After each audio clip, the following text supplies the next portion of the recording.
ബഹുമാന്യരെ, കേരളത്തിൻ്റെ മതനിരപേക്ഷതയിലൂന്നിയ സാമൂഹ്യ വ്യവസ്ഥിതിയുടെ വളർച്ചയിൽ ഇന്ത്യൻ യൂണിയൻ മുസ്ലിം ലീഗ് വഹിച്ചിട്ടുള്ള പങ്ക് വളരെ വലുതാണ് എന്നെല്ലാവർക്കും അറിയാവുന്നതാണ്. ഇന്ത്യൻ യൂണിയൻ മുസ്ലിം ലീഗിൻ്റെ അമരത്തിരുന്നു കൊണ്ട് മുസ്ലിം ലീഗിൻ്റെ മതേതര നിലപാടുകൾക്ക് കരുത്തു പകർന്നുകൊണ്ട് കേരളത്തിൻ്റെ ഇന്നത്തെ സാമൂഹ്യ അന്തരീക്ഷത്തെ വളർത്തിക്കൊണ്ടുവരുന്നതിൽ മഹാനായ പാണക്കാട് സയ്യിദ് മുഹമ്മദ് അലി ശിഹാബ് തങ്ങൾ വഹിച്ചിട്ടുള്ള പങ്ക് ചരിത്രത്തിൽ നിന്ന് ഒരിക്കലും മായ്ച്ചു കളയാൻ കഴിയാത്ത വിധം രേഖപ്പെടുത്തപ്പെട്ടിട്ടുള്ളതാണ്. സംഘർഷഭരിതമായ സാഹചര്യങ്ങളിൽ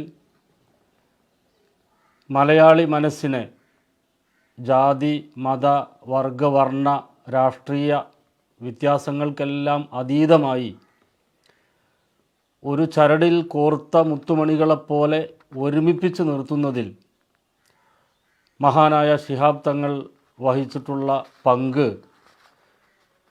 എല്ലാവരും ഒരേ സ്വരത്തിൽ അംഗീകരിക്കുന്ന കാര്യമാണ്. ആ മഹാനായ തങ്ങൾ നമ്മോട് വിട പറഞ്ഞിട്ട് ഇന്നത്തേക്ക് 12 വർഷം പൂർത്തിയാവുകയാണ്. മഹാനായ തങ്ങൾ നമ്മിൽ നിന്ന് വിട പറഞ്ഞെങ്കിലും വിട പറയാത്ത വസന്ത പൂർണിമ പോലെ ശിഹാബ് തങ്ങൾ ഇന്നും നമ്മോടൊപ്പമുണ്ട്. നമ്മുടെ നാട് ഈ കഴിഞ്ഞ 12 വർഷത്തിനിടയിൽ പലതരത്തിലുള്ള പ്രതിസന്ധികളുണ്ടായ ഘട്ടങ്ങളിലെല്ലാം കേരളീയ സമൂഹം ഒരുപോലെ അവരുടെ മനസ്സിൽ വന്നതാണ് ശിഹാബ് തങ്ങൾ ഉണ്ടായിരുന്നെങ്കിൽ എന്നുള്ള ഒരു ആത്മകഥം. പക്ഷേ ഇതുപോലുള്ള മഹത്തുക്കളെ ഒരു പരിധിക്കപ്പുറം നമ്മുടെ നാടിൻ്റെ നന്മയ്ക്ക് വേണ്ടി അവരുടെ ആയുസ്സ് ലഭ്യമാവാറില്ല എന്ന് ഇതുപോലുള്ള പലരുടെയും ജീവചരിത്രം എടുത്തു പരിശോധിക്കുമ്പോൾ നമുക്ക് മനസ്സിലാക്കാൻ കഴിയും. ഇന്ന് മഹാനായ തങ്ങൾ നമ്മോട് വിട പറഞ്ഞ് 12 വർഷം പൂർത്തിയാവുന്ന ദിവസം മലപ്പുറം ജില്ലാ മുസ്ലിം ലീഗ് കമ്മിറ്റി തങ്ങളെക്കുറിച്ചുള്ള ഓർമ്മ പങ്കുവെക്കുന്ന അമരസ്മരണ എന്ന പേരിലുള്ള ഒരു അനുസ്മരണ പരിപാടി ഓൺലൈനിൽ സംഘടിപ്പിക്കുകയാണ്. എല്ലാവർക്കും അറിയാവുന്നതുപോലെ ആയിരങ്ങളെ ഒരുമിച്ച് കൂട്ടി പ്രമുഖർ പങ്കെടുക്കുന്ന സദസ്സുകളിൽ ഓർക്കപ്പെടേണ്ട വ്യക്തിത്വമാണ് തങ്ങൾ എന്നെല്ലാവർക്കും അറിയാം. പക്ഷേ കോവിഡിൻ്റെ പ്രതികൂല സാഹചര്യത്തിൽ വലിയ നിയന്ത്രണങ്ങൾ നിലനിൽക്കുന്നതിനാൽ ഓൺലൈൻ പ്ലാറ്റ്ഫോം മാത്രമേ നമുക്ക് ഇതിനു വേണ്ടി പ്രയോജനപ്പെടുത്താൻ നിർവാഹമുള്ളൂ. ഇന്നത്തെ ഈ പരിപാടിയിൽ അന്താരാഷ്ട്ര തലത്തിലുള്ള വ്യക്തിത്വമായ ഡോക്ടർ ശശി തരൂർ അടക്കം കറകളഞ്ഞ മതേതര മൂല്യങ്ങളിൽ ഉറച്ചു നിൽക്കുന്ന കോൺഗ്രസിൻ്റെ സമുന്നതനായ നേതാവ് കെ മുരളീധരൻ MP അടക്കം കേരളത്തിൻ്റെ സാമൂഹ്യ മണ്ഡലത്തിൽ സ്വതന്ത്രമായ അഭിപ്രായ പ്രകടനം എപ്പോഴും നടത്തി ശ്രദ്ധ പിടിച്ചു പറ്റിയിട്ടുള്ള അഡ്വക്കേറ്റ് ജയശങ്കർ അടക്കമുള്ളവർ ഈ അനുസ്മരണ ചടങ്ങിൽ പങ്കെടുക്കുന്നു എന്നുള്ളത് മഹാനായ തങ്ങൾ എത്രമാത്രം ഈ നാടിന് സ്വീകാര്യനായിരുന്നു എന്നുള്ളതിൻ്റെ തെളിവ് കൂടിയാണ്. മുസ്ലിം ലീഗിൻ്റെ മലപ്പുറം ജില്ലാ കമ്മിറ്റിയുടെ പ്രസിഡന്റ് പാണക്കാട് സയ്യിദ് സാദിഖ് അലി ശിഹാബ് തങ്ങളാണ് നമ്മുടെ ഈ അമരസ്മരണ പരിപാടിയുടെ മുഖ്യ സംഘാടകൻ. അദ്ദേഹത്തിൻ്റെ നേതൃത്വത്തിൽ ഇന്ന് നടക്കുന്ന ഈ പരിപാടിയിൽ ദേശീയ തലത്തിൽ മുസ്ലിം ലീഗിന് നേതൃത്വം നൽകുന്ന പി.കെ. കുഞ്ഞാലിക്കുട്ടി സാഹിബും പി.വി. അബ്ദുൽ വഹാബ് സാഹിബും ഇ.ടി. മുഹമ്മദ് ബഷീർ സാഹിബും അബ്ദുസമദ് സമദാനി സാഹിബും കൂടി മഹാനായ തങ്ങളുമായിട്ടുള്ള കഴിഞ്ഞ നീണ്ട കാലത്തെ ആത്മബന്ധങ്ങളിലെ അവിസ്മരണീയമായ നിമിഷങ്ങളെ ഓർത്തെടുത്തുകൊണ്ടുള്ള ഓർമ്മകൾ പങ്കുവെക്കൽ ഈ പരിപാടിയിൽ നടത്തും. ഈ പരിപാടിയിൽ പങ്കെടുക്കുന്ന ലോകത്തിൻ്റെ നാനാഭാഗങ്ങളിലുള്ള ലക്ഷക്കണക്കായ ആളുകൾ അവരെ ഈ പരിപാടിയിലേക്ക് സ്വാഗതം ചെയ്യുന്നതിനും ഈ പരിപാടിയിലേക്ക് പ്രത്യേകമായി ക്ഷണിക്കപ്പെട്ട നേരത്തെ പേര് സൂചിപ്പിച്ച അതിഥികളെ ഈ പരിപാടിയിലേക്ക് ഔപചാരികമായിട്ട് സ്വാഗതം ചെയ്യുന്നതിനും മലപ്പുറം ജില്ലാ മുസ്ലിം ലീഗിൻ്റെ ജനറൽ സെക്രട്ടറി ഈ പരിപാടികളുടെയെല്ലാം പ്രധാനപ്പെട്ട സംഘാടകനും സൂത്രധാരകനുമായ അഡ്വക്കേറ്റ് യു.എ. ലത്തീഫ് സാഹിബ് MLA അവറുകളെ വളരെ ആദരവോടെ സ്വാഗത പ്രസംഗത്തിനു വേണ്ടി ക്ഷണിച്ചുകൊണ്ട് ഞാൻ ഈ ആമുഖമായിട്ടുള്ള വാചകങ്ങൾ അവസാനിപ്പിക്കുന്നു. നന്ദി, നമസ്കാരം.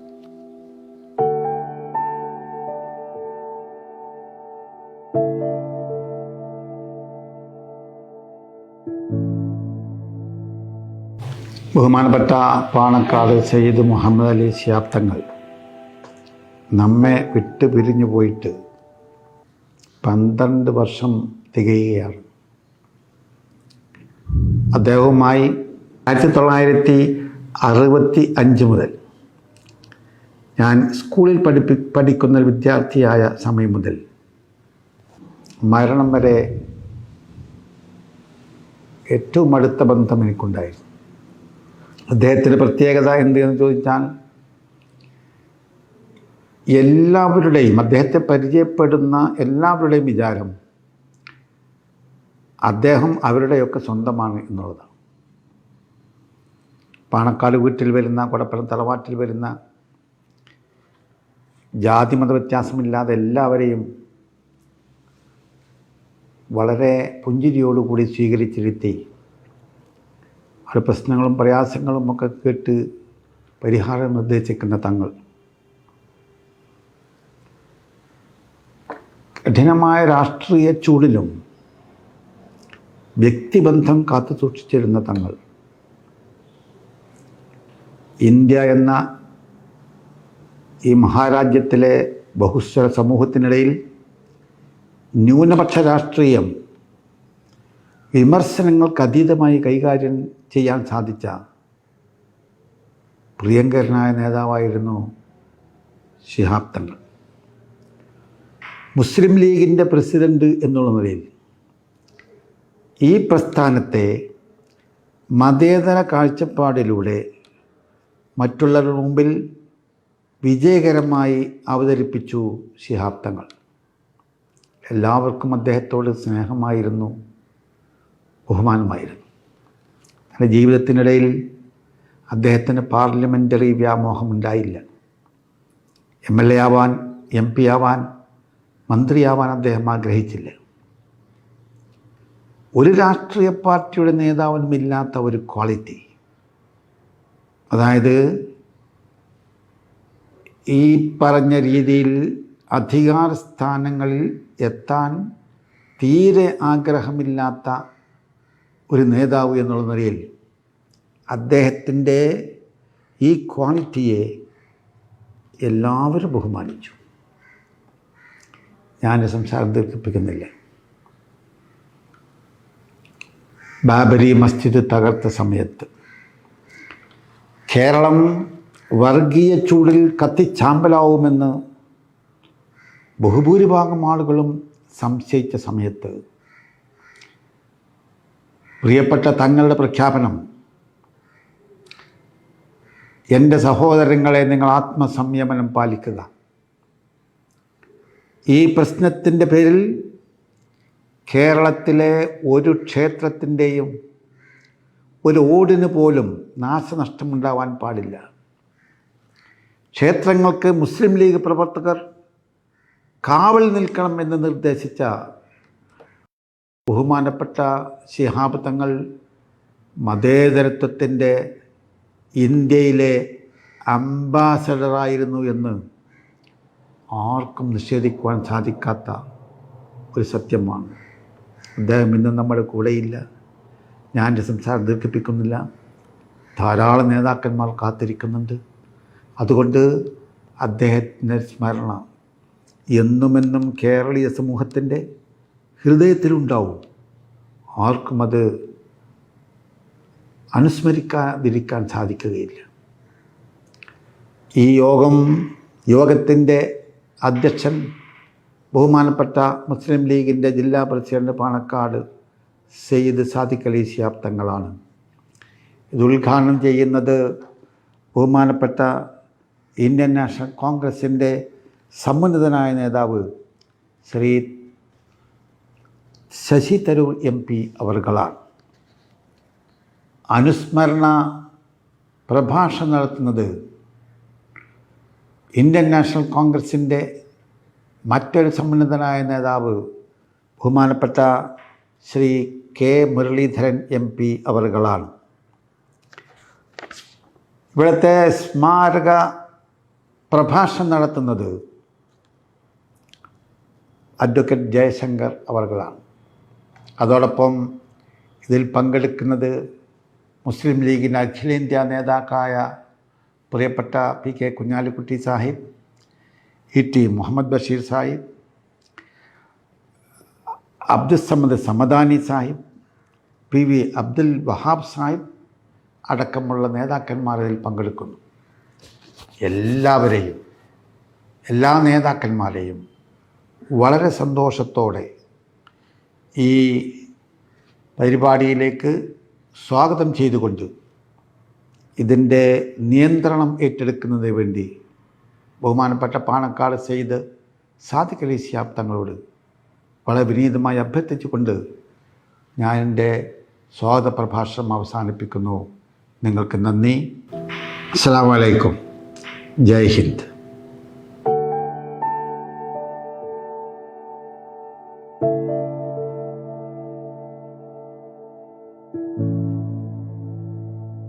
ബഹുമാന്യരെ, നമ്മുടെ ഇന്നത്തെ പ്രത്യേക പരിപാടിയിൽ ശിഹാബ് തങ്ങളുടെ ഓർമ്മ ദിനത്തിൽ മലപ്പുറം ജില്ലാ മുസ്ലിം ലീഗ് കമ്മിറ്റി പ്രത്യേകമായ ഒരു പരിപാടി സംഘടിപ്പിച്ചിരിക്കുകയാണ്. എല്ലാ വർഷവും ഓഗസ്റ്റ് 1 മുസ്ലിം ലീഗ് ജില്ലാ കമ്മിറ്റിയുടെയോ മണ്ഡലം കമ്മിറ്റിയുടെയോ ഒക്കെ ഭാഗമായി ഇത്തരത്തിലുള്ള പരിപാടികൾ നടത്താറുണ്ട്. ഇപ്പോൾ 12 വർഷമായി അദ്ദേഹത്തിൻ്റെ ഈ ഓർമ്മ ദിനത്തിന് ഒരു വ്യാഴവട്ടക്കാലത്തിൻ്റെ ഒരു വിടവാണ് ശിഹാബ് തങ്ങളുടെ ആ ഓർമ്മകളെക്കുറിച്ച് ചിന്തിക്കുമ്പോൾ ഈ ഒരു 12 വർഷക്കാലം. പക്ഷേ അതൊരിക്കലും ഒരു വിടവല്ല. ഈ 12 വർഷക്കാലവും നമ്മൾ അദ്ദേഹത്തെ മറക്കാതെ തന്നെ ഓർത്തുകൊണ്ടിരിക്കുന്നു എന്നുള്ളതാണല്ലോ യാഥാർത്ഥ്യം. ഇവിടെ ആദരണീയനായ ഡോക്ടർ ശശി തരൂർ MP ഇവിടെയുണ്ട്. അതുപോലെ തന്നെ Shri K Muraleedharan MP, advocate Jaishankar, ഇവരെല്ലാം തന്നെ ശിഹാബ് തങ്ങളെ അനുസ്മരിച്ചുകൊണ്ട് ഈ പരിപാടിയിൽ സംബന്ധിക്കുന്നതിൽ ഞങ്ങൾക്ക് ഏറെ ചാരിതാർത്ഥ്യമുണ്ട്. ഈ പറഞ്ഞ പേരുകളൊക്കെ തന്നെ ശിഹാബ് തങ്ങളുടെ ഇതുപോലെയുള്ള ഓരോ ചടങ്ങുകളിലും അവരൊക്കെ സംബന്ധിക്കാറുണ്ട്. ശിഹാബ് തങ്ങളുമായി വളരെ അടുത്ത ബന്ധം പുലർത്തിയിട്ടുള്ളവരും ആ ഓർമ്മകൾ നിലനിർത്തുന്നവരുമാണ്. ഇന്നിപ്പോൾ രാവിലെ അദ്ദേഹത്തിൻ്റെ ഖബറിടം സിയാറത്ത് ചെയ്തുകൊണ്ടാണ് ഞങ്ങളുടെ കുടുംബത്തിൻ്റെ ആ ഓർമ്മ ദിനത്തിലെ പരിപാടികൾക്കുള്ള ഒരു തുടക്കം കുറിച്ചത്. സാധാരണ എല്ലാ വർഷങ്ങളിലും നമുക്ക് കൂടുതൽ ആളുകളെ പങ്കെടുപ്പിച്ചുകൊണ്ടുള്ള പരിപാടികളാണ് നടത്താറുള്ളത്. കൊറോണ വന്നതിന് ശേഷം ഇപ്പോൾ അങ്ങനെ ഉണ്ടായിട്ടില്ല. മിക്കവാറും ഓൺലൈനിലാണ് ഇതുപോലെയുള്ള പരിപാടികളൊക്കെ നടക്കുന്നത്. ഇവിടെ ശശി തരൂർജി അദ്ദേഹത്തിൻ്റെ ദീർഘമായിട്ടുള്ള ആ പ്രഭാഷണത്തിൽ പങ്കുവെച്ച ഒരുപാട് കാര്യങ്ങൾ ഉണ്ട്. ശിഹാബ് തങ്ങളെക്കുറിച്ച്, അദ്ദേഹത്തിൻ്റെ മതേതരത്വത്തെക്കുറിച്ചാണ് എല്ലാവരും കൂടുതൽ ഊന്നി പറയാറുള്ളത്. ജനാധിപത്യത്തിൻ്റെയും മതേതരത്വത്തിൻ്റെയും ഉജ്ജ്വല വക്താവായിട്ടാണല്ലോ അദ്ദേഹം അറിയപ്പെടുന്നത്. അദ്ദേഹം ഒരു നല്ല ഇന്ത്യക്കാരനായിരുന്നു. നല്ല ഇന്ത്യക്കാരനായ നല്ലൊരു മുസ്ലിം എന്നാണ് അദ്ദേഹത്തെക്കുറിച്ച് പലരും പറയാറുള്ളത്. ഇന്ത്യ അദ്ദേഹത്തിന് ഇന്നൊരു ഊർജ്ജമാണ്. ഞാൻ ഓർക്കുന്നു, അദ്ദേഹം വിദേശത്ത് പഠിച്ചിട്ടുള്ള ആളാണല്ലോ. വിദേശത്ത് പഠിച്ച സന്ദർഭങ്ങളിൽ ഈജിപ്തിലെ അൽ അസർ യൂണിവേഴ്സിറ്റിയിലാണ് അദ്ദേഹം പഠിച്ചിട്ടുള്ളത്. കെയ്റോ യൂണിവേഴ്സിറ്റിയിലും പഠിച്ചിട്ടുണ്ട്. ഇപ്പം ഇന്ത്യയിൽ നിന്നുള്ള നേതാക്കൾ ഡോക്ടർ സക്കീർ ഹുസൈൻ രാഷ്ട്രപതിയായിരുന്ന കാലത്താണ് എന്ന് തോന്നുന്നു. ഇന്ത്യയിൽ നിന്നുള്ള നേതാക്കൾ അവിടെ സന്ദർശിച്ച ഈജിപ്ത് സന്ദർശിച്ച വേളയിൽ അവരോടൊപ്പം ശിഹാബ് സമയം ചെലവഴിച്ചിട്ടുണ്ടായിരുന്നു എന്നുള്ളത് ഈ രാജ്യത്തോടുള്ള അദ്ദേഹത്തിൻ്റെ ആ വലിയ മതിപ്പും സ്നേഹവുമാണ് സൂചിപ്പിക്കുന്നത്. അദ്ദേഹത്തിൻ്റെ തന്നെ ഏറ്റവും നല്ല നേതാവായി അദ്ദേഹം വിശേഷിപ്പിക്കാറുള്ളത് പണ്ഡിറ്റ് ജവഹർലാൽ നെഹ്റുവിനെയാണ്. ഇന്ത്യയുടെ മുൻ പ്രധാനമന്ത്രി പണ്ഡിറ്റ് ജവഹർലാൽ നെഹ്റു, അദ്ദേഹത്തിൻ്റെ കാലഘട്ടത്തിൽ തന്നെ ഉണ്ടായിരുന്ന ലോക നേതാക്കൾ, ഈജിപ്തിൻ്റെ അന്നത്തെ president doctor Gamal Abdel Nasser, ഇവരൊക്കെ തന്നെ ആ കാലഘട്ടത്തിൻ്റെ ലോക നേതാക്കളായിരുന്നു. ഇന്നിപ്പോൾ ബൈഡൻ, അതുപോലെ ബ്രിട്ടൻ്റെ പ്രധാനമന്ത്രി എന്നൊക്കെ പറയുന്ന പോലെ അന്നത്തെ കാലത്ത്, അന്ന് അമേരിക്കൻ ചേരി വേറെയുണ്ട്, സോവിയറ്റ് ചേരി വേറെയുണ്ട്. എന്നാൽ അതിലൊന്നും ചേരാത്ത ഡോക്ടർ പണ്ഡിറ്റ് ജവഹർലാൽ നെഹ്റുവിൻ്റെയും അതുപോലെ തന്നെ മാർഷൽ ടിറ്റോയുടെയും ഈജിപ്തിലെ അന്നത്തെ പ്രസിഡന്റ് ജമാൽ അബ്ദുൽ നാസറിൻ്റെയും ഒക്കെ കാർമ്മികത്വത്തിലും നേതൃത്വത്തിലും ലോകത്ത് ഉരുത്തിരിഞ്ഞ് വന്നിരുന്ന ചേരിചേരാ പ്രസ്ഥാനം.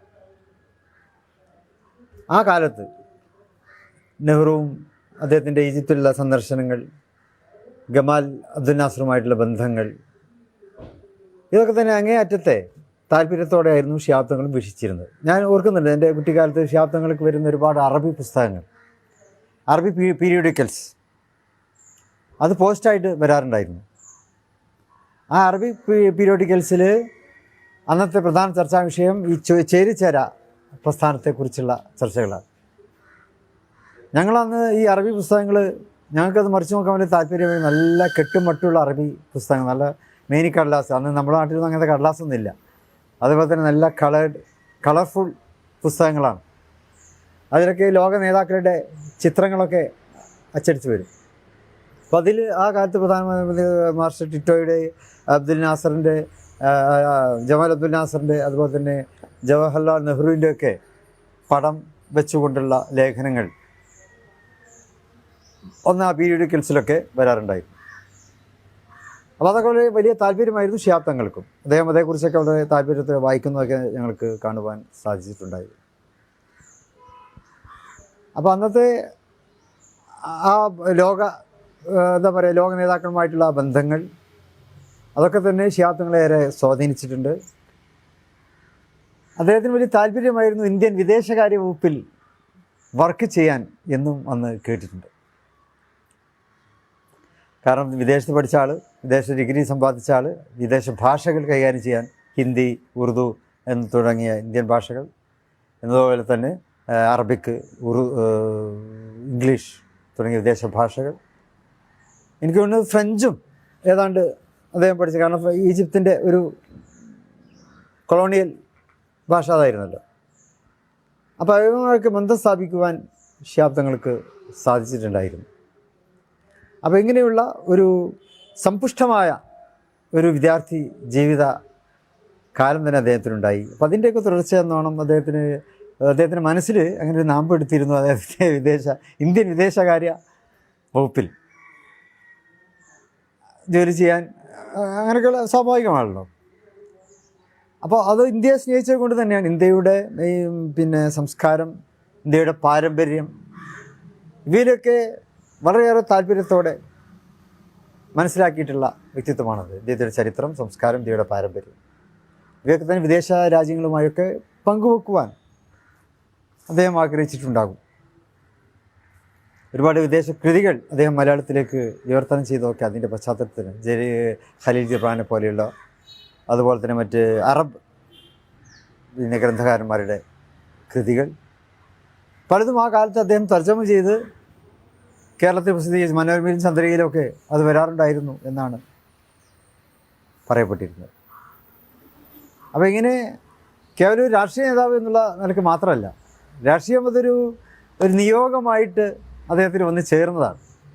രാഷ്ട്രീയ നേതാവ് എന്നതിലുപരിയായി ഒരു ജനതയുടെ സംസ്കാരവും ഒരു ജനതയുടെ പാരമ്പര്യവും ഇവയിലൂടെയൊക്കെ ഊന്നി ജീവിക്കാനാണ്. ഒരു സൂഫി മനസ്സായിരുന്നു അദ്ദേഹത്തിന് ഉണ്ടായിരുന്നത് എന്ന് നമുക്ക് പറയാൻ കഴിയും. പഠിക്കുന്ന കാലത്ത് തന്നെ അദ്ദേഹത്തിന് അത് സ്വാധീനം ചെലുത്തിയിട്ടുണ്ട്. മിഡിൽ ഈസ്റ്റും ഈജിപ്ഷൊക്കെ തന്നെ ഒരു തരം സൂഫി ചിന്തകളുടെ മണ്ണാണല്ലോ. അവിടെ നിന്നാണ് പിന്നെ ജലാലുദ്ദീൻ റൂമി പോലെയുള്ള സൂഫി കവികൾ അവരുടെയൊക്കെ സ്വാധീനം ആ കാലഘട്ടം. അതുപോലെ തന്നെ ഒരുപാട് ആധ്യാത്മികതയുടെ സൂഫിസത്തിന് ആധ്യാത്മികതയുടെ പാരമ്യതകളിലുള്ള സൂഫിമാരുണ്ട്. അപ്പോൾ അവരുമായിട്ടൊക്കെ ബന്ധങ്ങൾ, അവരുടെയൊക്കെ ആ ചരിത്രമായിട്ടുള്ള അറിവുകൾ, ഇതൊക്കെ തന്നെ ശാബ്ദങ്ങളിലും ഒരു സൂഫി ചിന്ത, മനുഷ്യത്വത്തിൻ്റേതായ സൂഫി ചിന്ത. ഏറ്റവും നല്ല അദ്ദേഹത്തിൻ്റെ ഒരു കാഴ്ചപ്പാട് എന്നുള്ള എല്ലാ നന്മകളും സൂഫിസമാണ് എന്നാണ് ശാബ്ദങ്ങൾ വിശ്വസിച്ചിരുന്നത്. അതായത് സൂഫിസം എന്നുള്ളത് കുറച്ച് ഇതല്ല, എന്താണ്, അലങ്കാരങ്ങളോ വേഷഭൂഷാദികളോ ഇതൊന്നുമല്ല. ചിലരങ്ങനെ തെറ്റിദ്ധരിക്കാറുണ്ട്. അലങ്കാരങ്ങളും വേഷഭൂഷാദികളിലും സൂഫിസത്തിൻ്റെ ഒരു തരം അഭിനയം, അതൊന്നും ലോകത്തൊക്കെ നടക്കുന്നുണ്ടല്ലോ. മനുഷ്യദൈവങ്ങൾ അതിൻ്റെ ഒരു ഭാഗമാണ്. സൂഫിസത്തെ അഭിനയമാക്കി അത് സാമ്പത്തിക നേട്ടങ്ങൾക്ക് വിനിയോഗിക്കുന്ന പിന്നെ അവസരങ്ങളൊക്കെ ഉണ്ട്, പശ്ചാത്തലങ്ങളൊക്കെ ഉണ്ട്. എന്നാൽ ശാബ്ദങ്ങളെ സംബന്ധിച്ചിടത്തോളം അത്തരം വേഷഭൂഷാദികളോ അലങ്കാരങ്ങളോ ഒന്നുമല്ല സൂഫിസം. അത് ജീവിതത്തിലെ നന്മകളാണ്, നൈതികമായിട്ടുള്ള ജീവിതത്തിലെ നന്മകളാണ്. സൂഫിസത്തിൻ്റെ ഭാഷയിൽ തന്നെ പറഞ്ഞാൽ സൂഫികളെ നമ്മൾ വിശ്വസിക്കുന്നത്, സൂഫികൾ സ്വയം അവരെ വിശേഷിപ്പിക്കുന്നത് അഹ്ലെ ദിൽ എന്നാണ്. ഹൃദയത്തിൻ്റെ ആളുകൾ. ദിൽ ഹൃദയം, അഹ്ലുകാർ, ഹൃദയത്തിൻ്റെ ആളുകൾ എന്നാണ് സൂഫികളെ. സൂഫി പിന്നെ അതിൻ്റെ ഒരു ടെക്നിക്കൽ പദം അതാണ്. അപ്പോൾ ഹൃദയത്തിൻ്റെ ആളുകൾ. അപ്പോൾ ശാസ്ത്രങ്ങൾ ഒരു സൂഫിയാണ് നമുക്ക് പറയാൻ കാണുന്നപ്പോൾ പറ്റുക അതേ ഹൃദയത്തിൻ്റെ ആളായിരുന്നു എന്നുള്ളതാണ്. അതായത് ആരുടെ ഹൃദയം? ഈ സൂഫികളുടെ ഇത് എന്ന് പറഞ്ഞാൽ അവരുടെ മുമ്പിലെത്തുന്ന ആളുകളുടെ ഹൃദയം, അവരുടെ മുമ്പിലെത്തുന്ന ആളുകളുടെ ഹൃദയത്തിലേക്ക് ഇറങ്ങിയിരിക്കുക എന്നുള്ളതാണ് സൂഫികളുടെ ഒരു ചര്യ. അതാണ് സൂഫികൾ അവരുടെ മുമ്പിലെത്തുന്ന ആളുകളുടെ ഹൃദയത്തിലേക്ക് ഇറങ്ങിയിരിക്കുക, അവരുടെ ഹൃദയവുമായിട്ട് സംവദിക്കുക. അവരുടെ മറ്റ് വാഗ്വിലാസങ്ങളോടല്ല, അവരുടെ ഹൃദയവുമായിട്ടാണ്. സൂഫികൾ അവരുടെ മുമ്പിലെത്തുന്നവരുടെ ഹൃദയവുമായിട്ടാണ് സംവദിക്കുന്നത്. അതാണ് അവർ ഹൃദയത്തിൻ്റെ ആൾക്കാർ എന്ന് വിളിക്കുന്നത്. അതാണത് ആത്മീയതയുടെ ഏറ്റവും ഉത്കൃഷ്ടവും ഏറ്റവും പ്രതീകാത്മകവുമായിട്ടൊന്നതാണ്. ആത്മീയതയെ നമുക്ക് നിർവചിക്കാൻ കഴിയുക അതാണ്. ആ ആത്മീയതാക്കൾ അത് മറ്റുള്ളവരുടെ ഹൃദയങ്ങളിലേക്ക് ഇറങ്ങി ചെല്ലുന്നു, ഹൃദയങ്ങളോട് സംവദിക്കുന്നു, ആ ഹൃദയങ്ങളോട് ഉപദേശിക്കുന്നു, ആ ഹൃദയങ്ങളെ അരുതായ്മകളിൽ നിന്ന് വിലക്കുന്നു.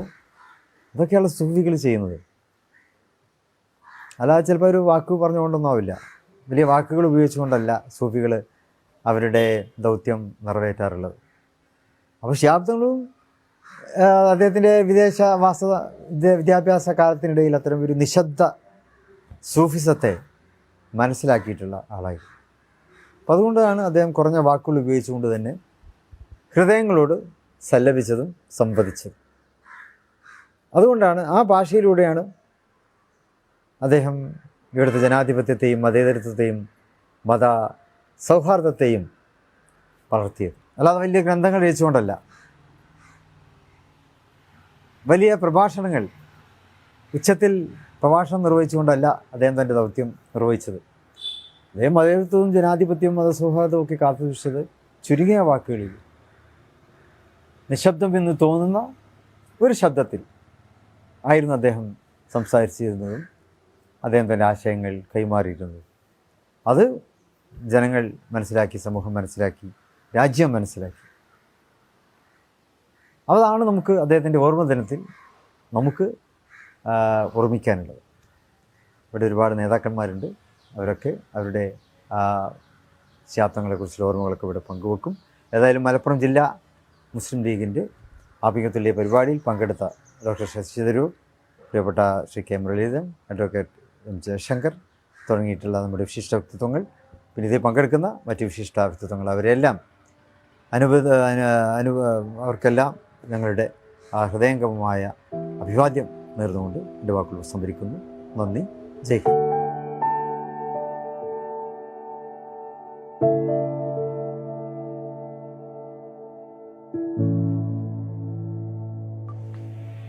നമസ്കാരം. ഞാൻ ശശി തരൂർ.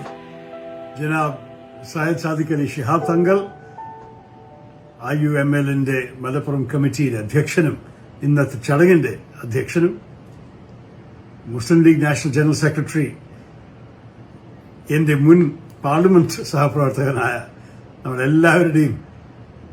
എല്ലാവരും ബഹുമാനിക്കുന്ന ആദരിക്കുന്ന ശ്രീ PK കുഞ്ഞാലിക്കുട്ടി, എന്നൊപ്പം ഇപ്പോൾ കൂടി ലോക്സഭയിൽ പ്രവർത്തിക്കുന്ന ഓർഗനൈസിംഗ് സെക്രട്ടറിയായ ശ്രീ ET മുഹമ്മദ് ബഷീർ MP,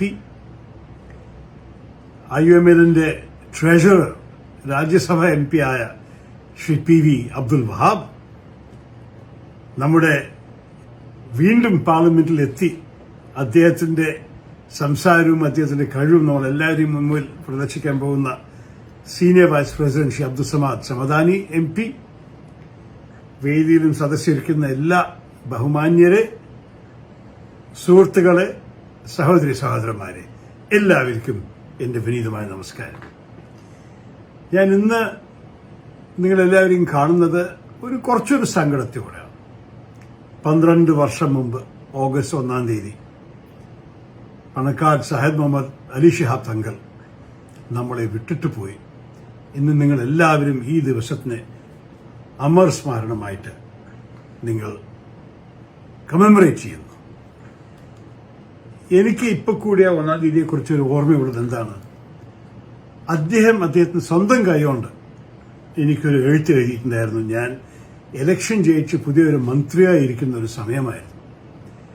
ആ എഴുത്ത് ഞാൻ തുറന്ന് വായിക്കുന്ന സമയത്താണ് വാർത്ത എത്തുന്നത്, ശ്രീ സയ്യിദ് ശിഹാബ് തങ്ങൾ നമ്മളെ വിട്ടുപോയി, അന്തരിച്ചു പോയി. ആ ഷോക്ക് എനിക്ക് ഇപ്പൊ കൂടി മറക്കാൻ സാധിച്ചിട്ടില്ല. ഒരു മനുഷ്യന്റെ എഴുത്ത് നമ്മളുടെ കയ്യിൽ വെച്ച് വായിക്കുമ്പോൾ, അദ്ദേഹം ഇപ്പൊ ഈ ലോകം വിട്ടുപോയെന്ന് ഒരേ സമയത്ത് കേൾക്കുമ്പോൾ എന്തോ ഒരു അത്ഭുത എമോഷനാണ് എനിക്ക് ആ സമയത്ത് അനുഭവിച്ചത്. അതുമുതലൊക്കെ ഞാൻ അദ്ദേഹത്തെ കുറച്ചും കൂടി കേൾക്കണം, കുറച്ചും കൂടി മനസ്സിലാക്കണമെന്ന് എൻ്റെ ഒരു കടമയായി മാറി. അദ്ദേഹത്തിന്റെ ബാക്ക്ഗ്രൗണ്ട്, ശ്രീ പൂക്കോയോ തങ്ങളുടെ മകനായിട്ടും, കണ്ണൂരിൽ നിന്ന് യമനിൽ നിന്ന് കണ്ണൂരിലാണ് ഈ കുടുംബം വന്നിരിക്കുന്നത്. അത് കഴിഞ്ഞിട്ട് മലപ്പുറത്തെത്തി എല്ലാവിധത്തിലും തങ്ങൾ കുടുംബത്തിന്റെ നേതൃത്വം കൊടുത്തിട്ട് നബിയുടെ 33-ാമത്തെ തലമുറ ആയ ശ്രീ സയ്യിദ് മുഹമ്മദ് അലി ശിഹാബ് തങ്ങളിന്റെ റെപ്യൂട്ടേഷൻ നമ്മുടെ കേരളത്തിനകത്ത് മാത്രമല്ല, ഭാരതീയ ദേശീയ റെപ്യൂട്ടേഷൻ നമ്മൾ ഒരിക്കലും അതിനെ മറക്കാൻ പാടില്ല. അദ്ദേഹത്തിന്റെ ലൈഫ് സ്റ്റോറി നോക്കുമ്പോൾ വിദേശത്തിൽ പഠിച്ചു. ഈജിപ്തിലത്തെ അൽ അസ്ഹർ യൂണിവേഴ്സിറ്റിയിൽ കൈറോയിൽ പഠിച്ചിട്ടാണ് അദ്ദേഹത്തിന്റെ തിയോളജിക്കൽ സ്റ്റഡീസ് ആയത്. ഞാൻ മനസ്സിലാക്കിയിരിക്കുന്നത് അറബ് വേൾഡിൽ അദ്ദേഹത്തെ പല സ്ഥാനങ്ങൾ അവര് ഓഫർ ചെയ്തിട്ടുണ്ടായിരുന്നു. ഏത് നേതൃത്വം അദ്ദേഹത്തിന് അന്താരാഷ്ട്ര മേഖലയിൽ ആവശ്യപ്പെട്ടാലും എല്ലാവരും പിന്തുണ അദ്ദേഹത്തിനുണ്ടായിരുന്നു ആ സമയത്ത്. പക്ഷെ അദ്ദേഹം പറഞ്ഞു, ഞാൻ ഭാരതത്തിൽ തന്നെ തിരിച്ചു പോകുന്നു, ഇന്ത്യയിലാണ് എന്റെ കർമ്മഭൂമി എന്ന് പറഞ്ഞിട്ട് വന്നിട്ട് 1975 അദ്ദേഹത്തിന്റെ അച്ഛൻ ശ്രീ പൂക്കോയ തങ്ങൾ ഈ ലോകം വിട്ടുപോയപ്പോൾ അദ്ദേഹം ഇന്ത്യൻ യൂണിയൻ മുസ്ലിം ലീഗിന് നേതൃത്വം എടുത്തു. 34 വർഷം IUML-നെ അദ്ദേഹം നയിച്ചു.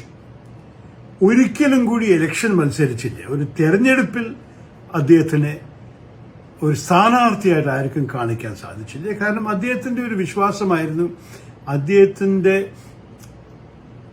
ഉത്തരവാദിത്വം ജനസേവനം, സമുദായത്തിന്റെ സേവനം, നമ്മുടെ രാജ്യത്തിനെ നന്നാക്കാൻ അദ്ദേഹത്തിന് മുന്നോട്ട് കാര്യങ്ങൾ ചെയ്യാൻ സാധിക്കും. പക്ഷെ മുന്നോട്ട് മുഖം കാണിക്കാനോ ഒരു സ്ഥാനാർത്ഥിയായിട്ട് മത്സരിക്കാൻ അദ്ദേഹത്തിന് ഒരു ആഗ്രഹമുണ്ടായിരുന്നില്ല. അദ്ദേഹമാണ് മുസ്ലിം സമുദായത്തിനകത്ത് വിദ്യാഭ്യാസ മേഖലയിലും കൾച്ചറൽ വികസനത്തിലും പ്രത്യേകിച്ച് ശ്രദ്ധ കൊടുത്തത്. പക്ഷേ ഇന്ന് എനിക്ക് അത് മാത്രമല്ല പറയാനുള്ളത്. പ്രത്യേകിച്ച് അദ്ദേഹത്തെ ഓർക്കുമ്പോൾ ഒരു പീസ് മേക്കറായിട്ടും നമ്മുടെ രാജ്യത്തിന്റെ അകത്തുള്ള ചില സമുദായങ്ങളുടെ ഇടയിലുള്ള ടെൻഷൻസിനെ ഒഴിവാക്കി മാറ്റുന്ന ഒരു നേതാവായിട്ടാണ് ഞാൻ അദ്ദേഹത്തിൽ നിന്ന് പ്രത്യേകിച്ച് ഓർക്കുന്നത്.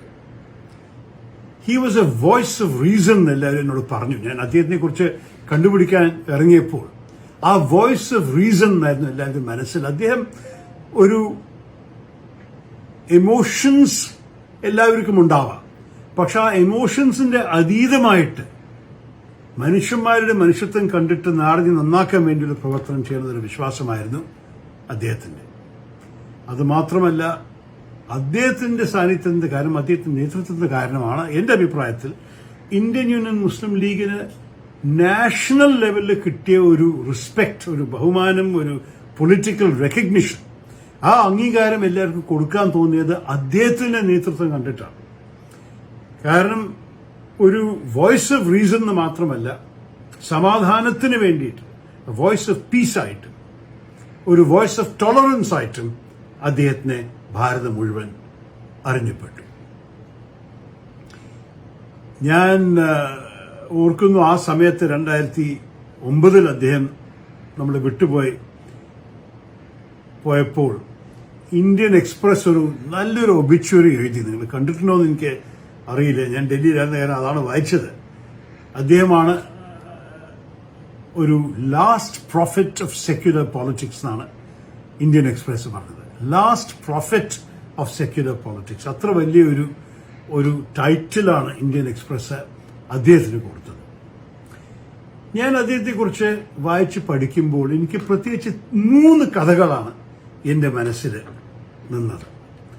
ഒന്ന്, നമ്മളെല്ലാവരും കേട്ടൊരു കഥയാണ്, ഞാൻ ദീർഘമായി പറയില്ല. പക്ഷേ ബാബറി മസ്ജിദിന്റെ ആ ഡെമോളിഷൻ സംഭവിച്ചപ്പോൾ പലവർക്കും ഭയങ്കര ദേഷ്യം വന്നുവല്ലോ. മുസ്ലിം സമുദായത്തിനകത്ത് ചിലവർ പറഞ്ഞു, കലാപം ഞങ്ങൾക്കും ചെയ്യാൻ സാധിക്കുമല്ലോ, നമ്മൾ കാണിച്ചു കൊടുക്കട്ടെ മറ്റേവർക്ക് എന്ന് പറഞ്ഞപ്പോൾ അദ്ദേഹം, ഷിഹാബ് തങ്ങളാണ് പറഞ്ഞത്, ഒരിക്കലും വലിയ കമ്മ്യൂണൽ ഹാർമണിയാണ് നമ്മൾ മെയിൻറ്റെയിൻ ചെയ്യേണ്ടത്.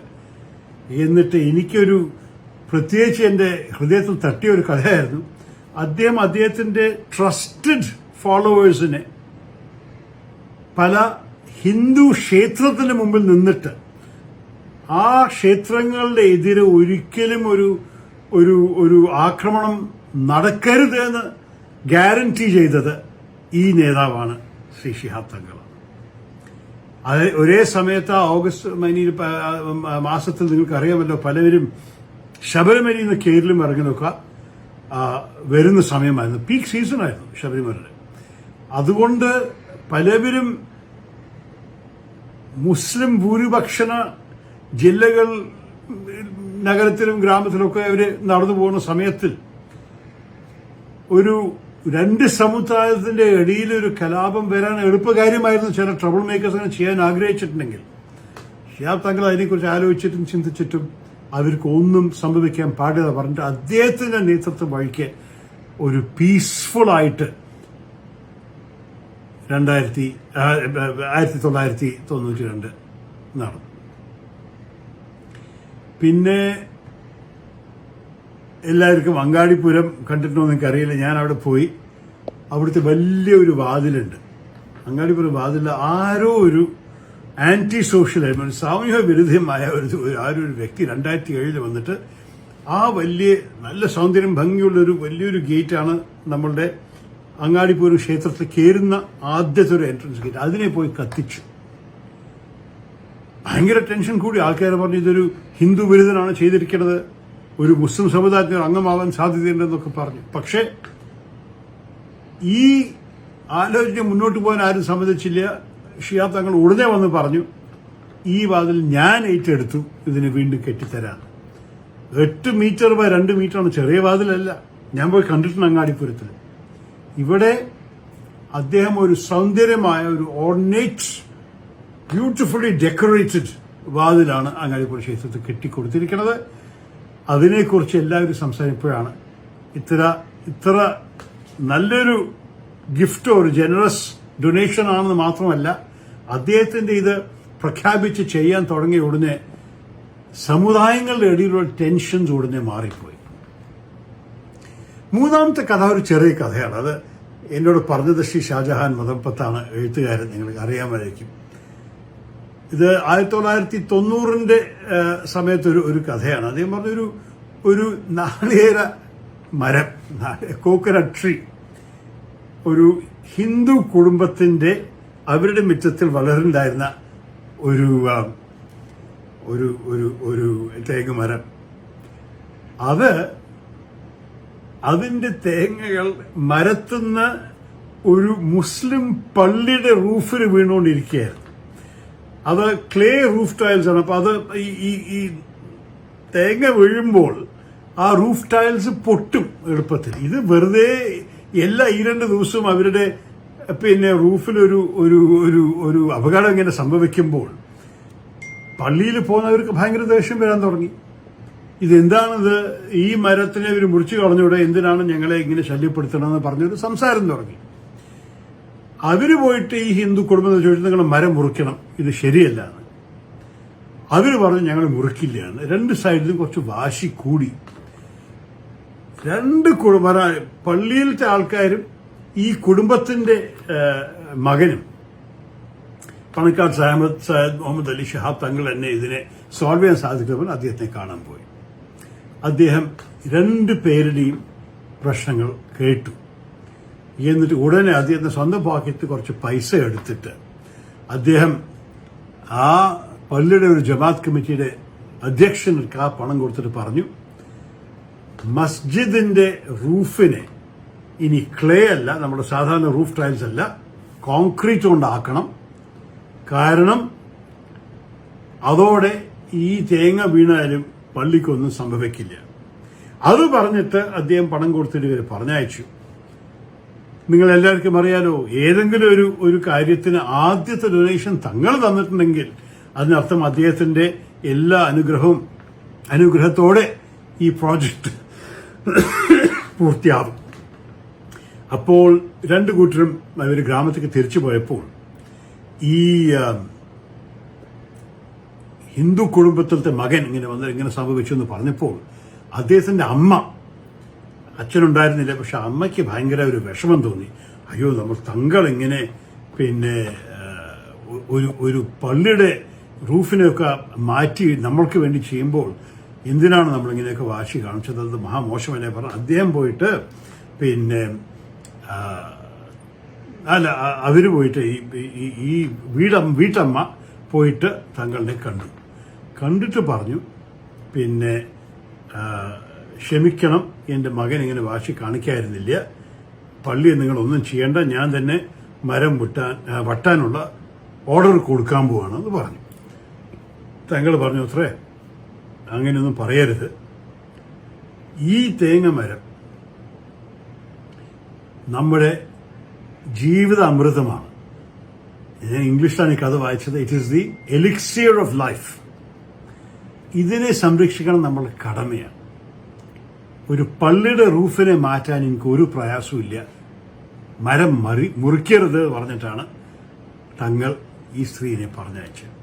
നിങ്ങൾ വിചാരിച്ചോളൂ, എത്ര മഹാൻ, എത്ര വലിയ മനസ്സോടെ പ്രവർത്തിച്ച ഒരു മഹാൻ വ്യക്തിയാണ് ശ്രീ പണക്കാട് ശിഹാബ് അലി തങ്ങൾ.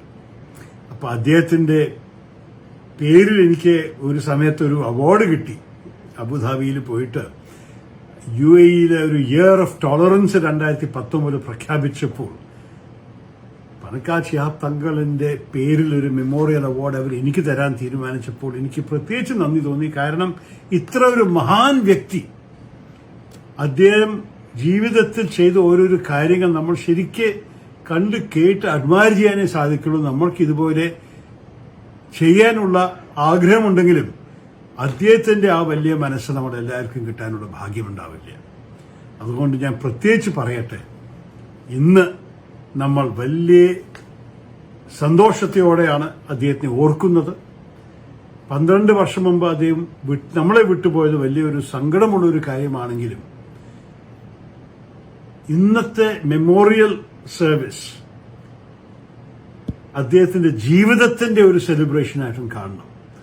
അദ്ദേഹം നമ്മളുടെ എത്ര വ്യക്തികളുടെ ജീവിതമാണ് അദ്ദേഹം മാറ്റാൻ സാധിച്ചത് നല്ല വഴിക്ക്. എത്ര വഴിക്കാണ് നമ്മുടെ സമുദായങ്ങളുടെ ഇടയിലുള്ള ബന്ധം അദ്ദേഹം പ്രൊമോട്ട് ചെയ്യാൻ സാധിച്ചത്. എത്ര വഴിക്കാണ് നമ്മളുടെ ഭാരതത്തിന്റെ ഭാവി അദ്ദേഹം നല്ല വഴിക്ക് ഇൻഫ്ലുവൻസ് ചെയ്തെന്ന് കേൾക്കുമ്പോൾ ഈ മഹാൻ വ്യക്തിയെ നമ്മൾ ഇന്ന് ഓർക്കുന്നത് അദ്ദേഹത്തിന് നമ്മൾ നഷ്ടപ്പെട്ടത് മാത്രമല്ല, അല്ലാഹുവിനോട് നന്ദി പറയാനുള്ളത് അദ്ദേഹത്തിന്റെ ജീവിതത്തിനും അദ്ദേഹം നമ്മൾക്ക് വേണ്ടിയിട്ട്, ഈ നാടിന് വേണ്ടിയിട്ടും ഈ ഭാരതത്തിന് വേണ്ടിയിട്ടും അദ്ദേഹം ചെയ്ത ഓരോരോ കാര്യങ്ങൾ ഓർക്കാൻ ഒരു ദിനമാണ്. ഇത് മാത്രം പറഞ്ഞിട്ട് ഞാൻ നിങ്ങളെല്ലാവർക്കും എൻ്റെ അദ്ദേഹത്തിനുള്ള എല്ലാ അഭിമാനത്തോടെ, എല്ലാ ബഹുമാനത്തോടെ, എല്ലാ റെസ്പെക്റ്റോടെ ഞാൻ ഇന്ന് ഔപചാരികമായിട്ട് ഈ ചടങ്ങിനെ ഉദ്ഘാടനം ചെയ്തു. നന്ദി, നമസ്കാരം, ജയ് ഹിന്ദ്.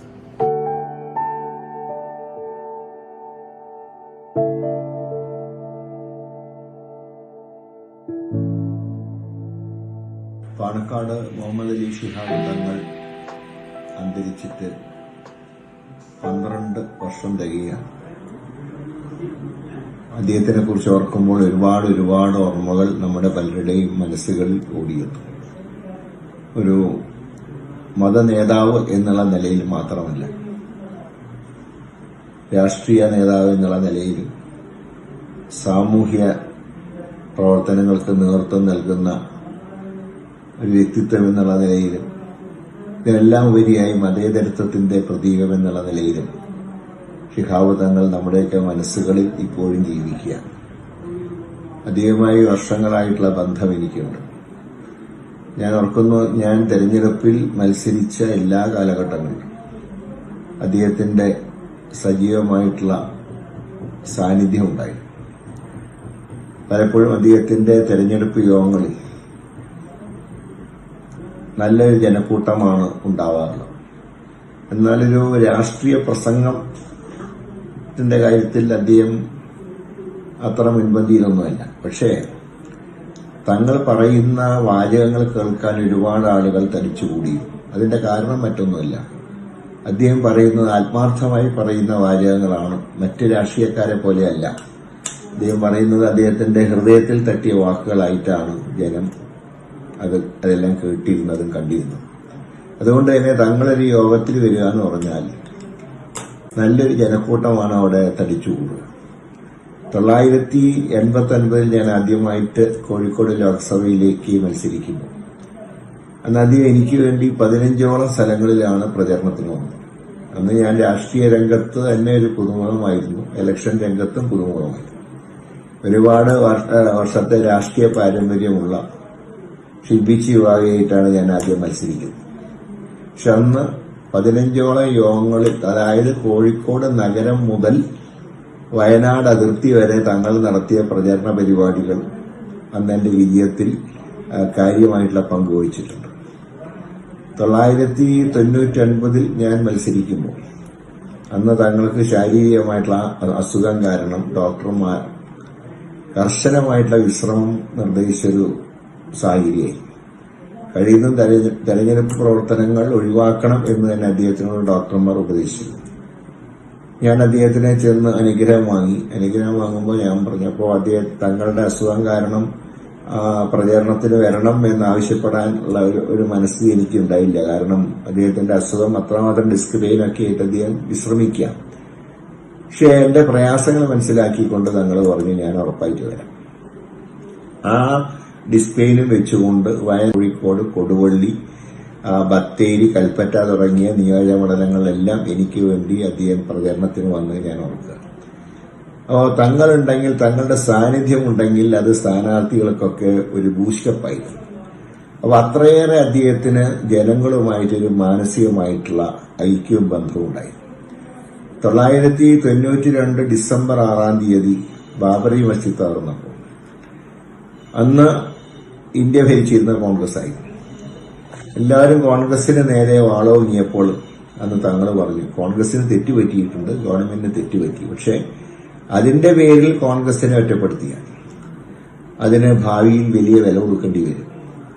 ആരാണോ പള്ളി തകർത്തത് അവർക്ക് ഒരു ഉത്തേജനമായിരിക്കും കോൺഗ്രസ് തകർന്നാലുണ്ടാവുക എന്ന യാഥാർത്ഥ്യം ആദ്യമായിട്ട് ലോകത്തിനോട് വിളിച്ചു പറഞ്ഞത് ശ്രീ തങ്ങളായി.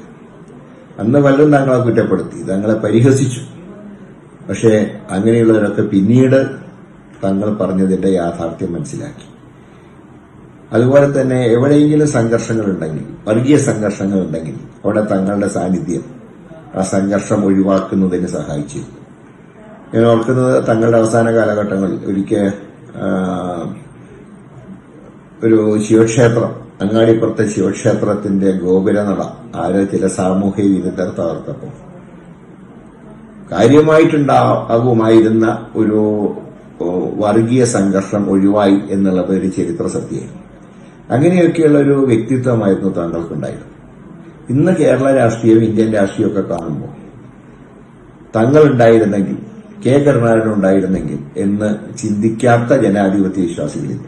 അതായത് രണ്ടുപേരും തമ്മിലുള്ള മാനസിക ഐക്യം, മാനസിക ബന്ധം രണ്ടുപേരും ഏതാണ്ട് ഒരേ കാലഘട്ടത്തിൽ തന്നെയാണ് നമ്മളെ വിട്ടുപിടിക്കുന്നത്.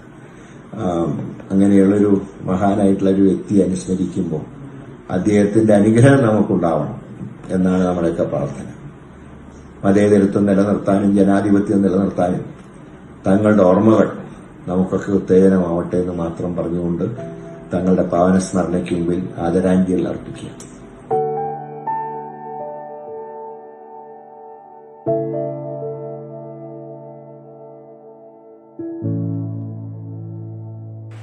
മുസ്ലിം ലീഗിന്റെ സംസ്ഥാന അധ്യക്ഷനും കേരള രാഷ്ട്രീയത്തിലെ ഒരു അന്യാദൃശ വ്യക്തിത്വത്തിന് ഉടമയുമായിരുന്ന പാണക്കാട് സയ്യിദ് മുഹമ്മദ് അലി ശിഹാബ് തങ്ങൾ കാലയവനിലേക്ക് പിന്നിൽ മറിഞ്ഞിട്ട് 12 വർഷത്തേക്ക് നമ്മൾ സാഹിത്യ ഭാഷയിൽ പറഞ്ഞത് ഒരു വ്യാഴവട്ടം പിന്നിടുക. ഒരു വ്യാഴവട്ടത്തിന് ഇപ്പുറവും പാണക്കാട് മുഹമ്മദ് അലി ശിഹാബ് തങ്ങളുടെ മന്ദഹാസ സമന്വയമായിട്ടുള്ള മുഖം നമ്മുടെ മനസ്സിൽ പൂർണ്ണ ശോഭയോടുകൂടി തിളങ്ങി നിൽക്കുന്നുണ്ടെങ്കിൽ അത് അദ്ദേഹത്തിന്റെ അന്യാദൃശ്യമായ വ്യക്തിത്വത്തിൽ അദ്ദേഹം കേരളീയ പൊതുസമൂഹത്തിൽ ചെലുത്തിയ ഒരു സ്വാധീനത്തിന്റെ കൂടി ഫലമായിട്ടാണ്. നമുക്കറിയാം, നമ്മുടെ നാട്ടിൽ ഒരുപാട് നേതാക്കന്മാർ ഉണ്ടായിട്ടുണ്ട്, ഇപ്പോഴും അതുകൊണ്ട് ഇനിയും ഉണ്ടാകും എന്ന കാര്യത്തിൽ യാതൊരു സംശയവും. പലരും പല രീതിയിൽ വ്യക്തിമുദ്ര പതിപ്പിച്ചവരാണ്. പട്ടംനാടുള്ള സാറാണ്, പാനപ്പള്ളി ഗോവിന്ദനുണ്ട്, EMS അബ്ദുൽപ്പാണ്, AKG ആണെങ്കിൽ മുസ്ലിം ലീഗിന്റെ തന്നെ സമുന്നത നേതാക്കളായിരുന്ന CH മുഹമ്മദ് സാഹിബാണ്, സയ്യിദ് അബ്ദുറഹിമാൻ ബാഫിക്ക് തങ്ങളാണ്. അതുപോലെ ഒരുപാട് നേതാക്കന്മാർ എല്ലാ പാർട്ടിയിലും ഉണ്ടായിരുന്നു. വ്യക്തിമുദ്ര പതിപ്പിച്ചവരാണ്. ചിലർ വലിയ പാർലമെന്ററിയന്മാരാണ്, മറ്റു ചിലർ വലിയ വാഗ്മികളായിരുന്നു, വേറെ ചിലർ വളരെ ജനകീയ അടിത്തറയുള്ളവരാണ്, മറ്റു ചിലർ സംഘാടകന്മാരാണ്. പല രീതിയിൽ കഴിവ് തെളിയിക്കുക. പാലക്കാട് സയ്യിദ് അബ്ദുറഹിമാൻ നമ്മുടെ മുഹമ്മദ് അലി ശിഹാബ് തങ്ങളെ സംബന്ധിച്ചുള്ള പറഞ്ഞു, അദ്ദേഹം രാഷ്ട്രീയത്തിൽ വരുന്ന സമയത്ത്, അല്ലെങ്കിൽ സംസ്ഥാന പ്രസിഡന്റ് ആകുന്ന സമയത്ത് സംസ്ഥാനത്ത് അങ്ങനെ അറിയപ്പെടുന്ന ഒരു വ്യക്തിയായിരുന്നു. ഞാൻ ഏതാണ്ട് 8ാം ക്ലാസ്സിൽ പഠിക്കുമ്പോഴാണ് ഇദ്ദേഹം സംസ്ഥാന പ്രസിഡന്റായി വരുന്നത്. ഞാൻ അതിനും അദ്ദേഹത്തിന്റെ പേര് കേട്ടിട്ടില്ല. അദ്ദേഹത്തിന്റെ പേര് കേൾക്കുന്ന ഇദ്ദേഹം മുസ്ലിം ലീഗ് സംസ്ഥാന പ്രസിഡന്റ് ആയതിനു ശേഷമാണ്. ആകുന്ന സമയത്ത് ശിഹാബ് തങ്ങൾ എന്നുള്ള ആദ്യമായിട്ടാണ് ആ പേര് കേൾക്കുന്നത്. നമുക്ക് ബാഫിക്ക് തങ്ങളെ കുറിച്ച് കേട്ടിട്ടുണ്ട്, പൂക്കോയ തങ്ങളെ കുറിച്ച് കേട്ടിട്ടുണ്ട്, നഹ സാഹിബിനെ കുറിച്ച്, CH കുറിച്ച്, B അബ്ദുള്ള കോയെ കുറിച്ച്, ചെറിയ മമ്മൂക്കയെ കുറിച്ച്, അബ്ദുറഹ്മാൻ നമ്മുടെ ഉമർ ബാഫിക്ക് തങ്ങളെ കുറിച്ചൊക്കെ ധാരാളമായിട്ട് കേട്ടിട്ടുണ്ട്. പക്ഷേ ശിഹാബ് തങ്ങളെ കുറിച്ച് ആദ്യമായിട്ട് കേൾക്കുന്ന അദ്ദേഹം സംസ്ഥാന പ്രസിഡന്റ് ആയ ശേഷം പിന്നീട് അദ്ദേഹം ഇങ്ങനെ മുസ്ലിം ലീഗിന്റെ സംസ്ഥാന അധ്യക്ഷൻ എന്ന പേരിലാണ്. അന്ന് CH ഉണ്ട്. ഞാൻ നേരത്തെ സൂചിപ്പിച്ച പോലെ ഈ ലീഗിന്റെ വളരെയധികം നേതാക്കന്മാരുണ്ട്. കാറ്റിൽ അന്ന് വിദ്യാഭ്യാസ മന്ത്രിയാണ്, നഹ തദ്ദേശ സ്വയംഭരണ മന്ത്രിയാണ്, CH പാർലമെന്റ് അംഗമാണ്. അങ്ങനെ ഒരു കാലഘട്ടത്തിൽ ആണ് ഈ ശിഹാബ് തങ്ങൾ വരുന്നത്. പിന്നീട് CH 1983 മരിച്ചതിന് ശേഷം ആണ് ശിഹാബ് തങ്ങളെ കുറിച്ച് കൂടുതലായിട്ട് നമ്മുടെ നാട്ടിൽ കേൾക്കാൻ തുടങ്ങിയത്. അദ്ദേഹം സ്വതന്ത്രമായി തീരുമാനങ്ങൾ എടുക്കുന്നു. മുസ്ലിം ലീഗിൻ്റെ ഉന്നതാധികാര കമ്മിറ്റി കോഴിക്കോട് ലീഗ് ഹൗസിൽ യോഗം ചേരുന്നു. അപ്പോൾ അതിൻ്റെ യുക്തമായ സമയത്ത് ഉചിതമായ തീരുമാനം എടുക്കാൻ തങ്ങളെ ചുമതലപ്പെടുത്തി എന്ന് അറിയിച്ചു. തങ്ങളുടെ തീരുമാനം വരുന്നു. ആ തീരുമാനം എല്ലാവരും യാതൊരു എതിരഭിപ്രായം കൂടാതെ സ്വീകരിക്കുന്നു. അങ്ങനെ വലിയ സ്വീകാര്യതയുള്ള ഒരാളായിട്ട് മാറി. മുസ്ലിം സമുദായത്തിൽ പിന്നീട് പൊതുസമൂഹത്തിലൊക്കെ അദ്ദേഹത്തിന് വലിയൊരു അംഗീകാരം ലഭിക്കുന്നു. അദ്ദേഹത്തിൻ്റെ മിതവാദ സമീപനം, സർവമത മൈത്രി ഊന്നിയിട്ടുള്ള അദ്ദേഹത്തിൻ്റെ നിലപാടുകൾ അത് കേരള സമൂഹത്തിൽ വളരെയധികം ശ്രദ്ധിക്കപ്പെട്ട ഒന്നാണ്. മുസ്ലിം ലീഗിൽ 1991 തലമുറ മാറ്റം ഉണ്ടാകും. അതിന് മുമ്പ് തന്നെ മുസ്ലിം ലീഗ് ഈ പാണക്കാട് മുഹമ്മദ് ശിഹാബ് തങ്ങൾ ലീഗിൻ്റെ പ്രസിഡന്റ് ആകുന്ന സമയത്ത് മുസ്ലിം ലീഗ് 1 അല്ല 2 അന്ന് ചന്ദ്രികം അതുപോലെ തന്നെ ലീഗ് ടൈംസും. ഞങ്ങൾ UC കോളേജിൽ പഠിക്കുന്ന സമയത്ത് ആ കോളേജിൻ്റെ പഠിക്കൽ അതിൻ്റെ എതിർഭാഗത്ത് ഒരു ചായക്കട ഉണ്ടായിരുന്നു. ഞങ്ങൾക്ക് സ്ഥിരമായിട്ട് അവിടെ നിന്ന് പരിപ്പോടെ ചായയും കഴിച്ചു. അപ്പോൾ ആ ചായക്കടയുടെ പ്രത്യേകത അത് അഖിലേന്ത്യാ ലീഗുകാരൻ്റെ കട എന്നാണ് നമ്മൾ അറിഞ്ഞത്. കാരണം ആ ചായക്കടയിൽ ലീഗ് ടൈംസ് എന്ന് പറഞ്ഞ പത്രം വായിക്കാൻ കിട്ടും. അത് അവിടെ മാത്രമേ കിട്ടുമായിരുന്നു. അപ്പോൾ അങ്ങനെ അഖിലേന്ത്യാ ലീഗ് ഉള്ള കാലമാണ് PM അബൂബക്കർ, അതുപോലെ ഉമർ ബാഫക്കി തങ്ങൾ, CKP ചെറിയ മമ്മൂക്കി, ഇങ്ങനെ വലിയ ഒരു താരനിര ആ ഭാഗത്തുണ്ട്. പിന്നീട് നയനാരുടെ മന്ത്രിസഭ വരുമ്പോൾ അതിൽ അബൂബക്കർ മന്ത്രിയാവുന്നു.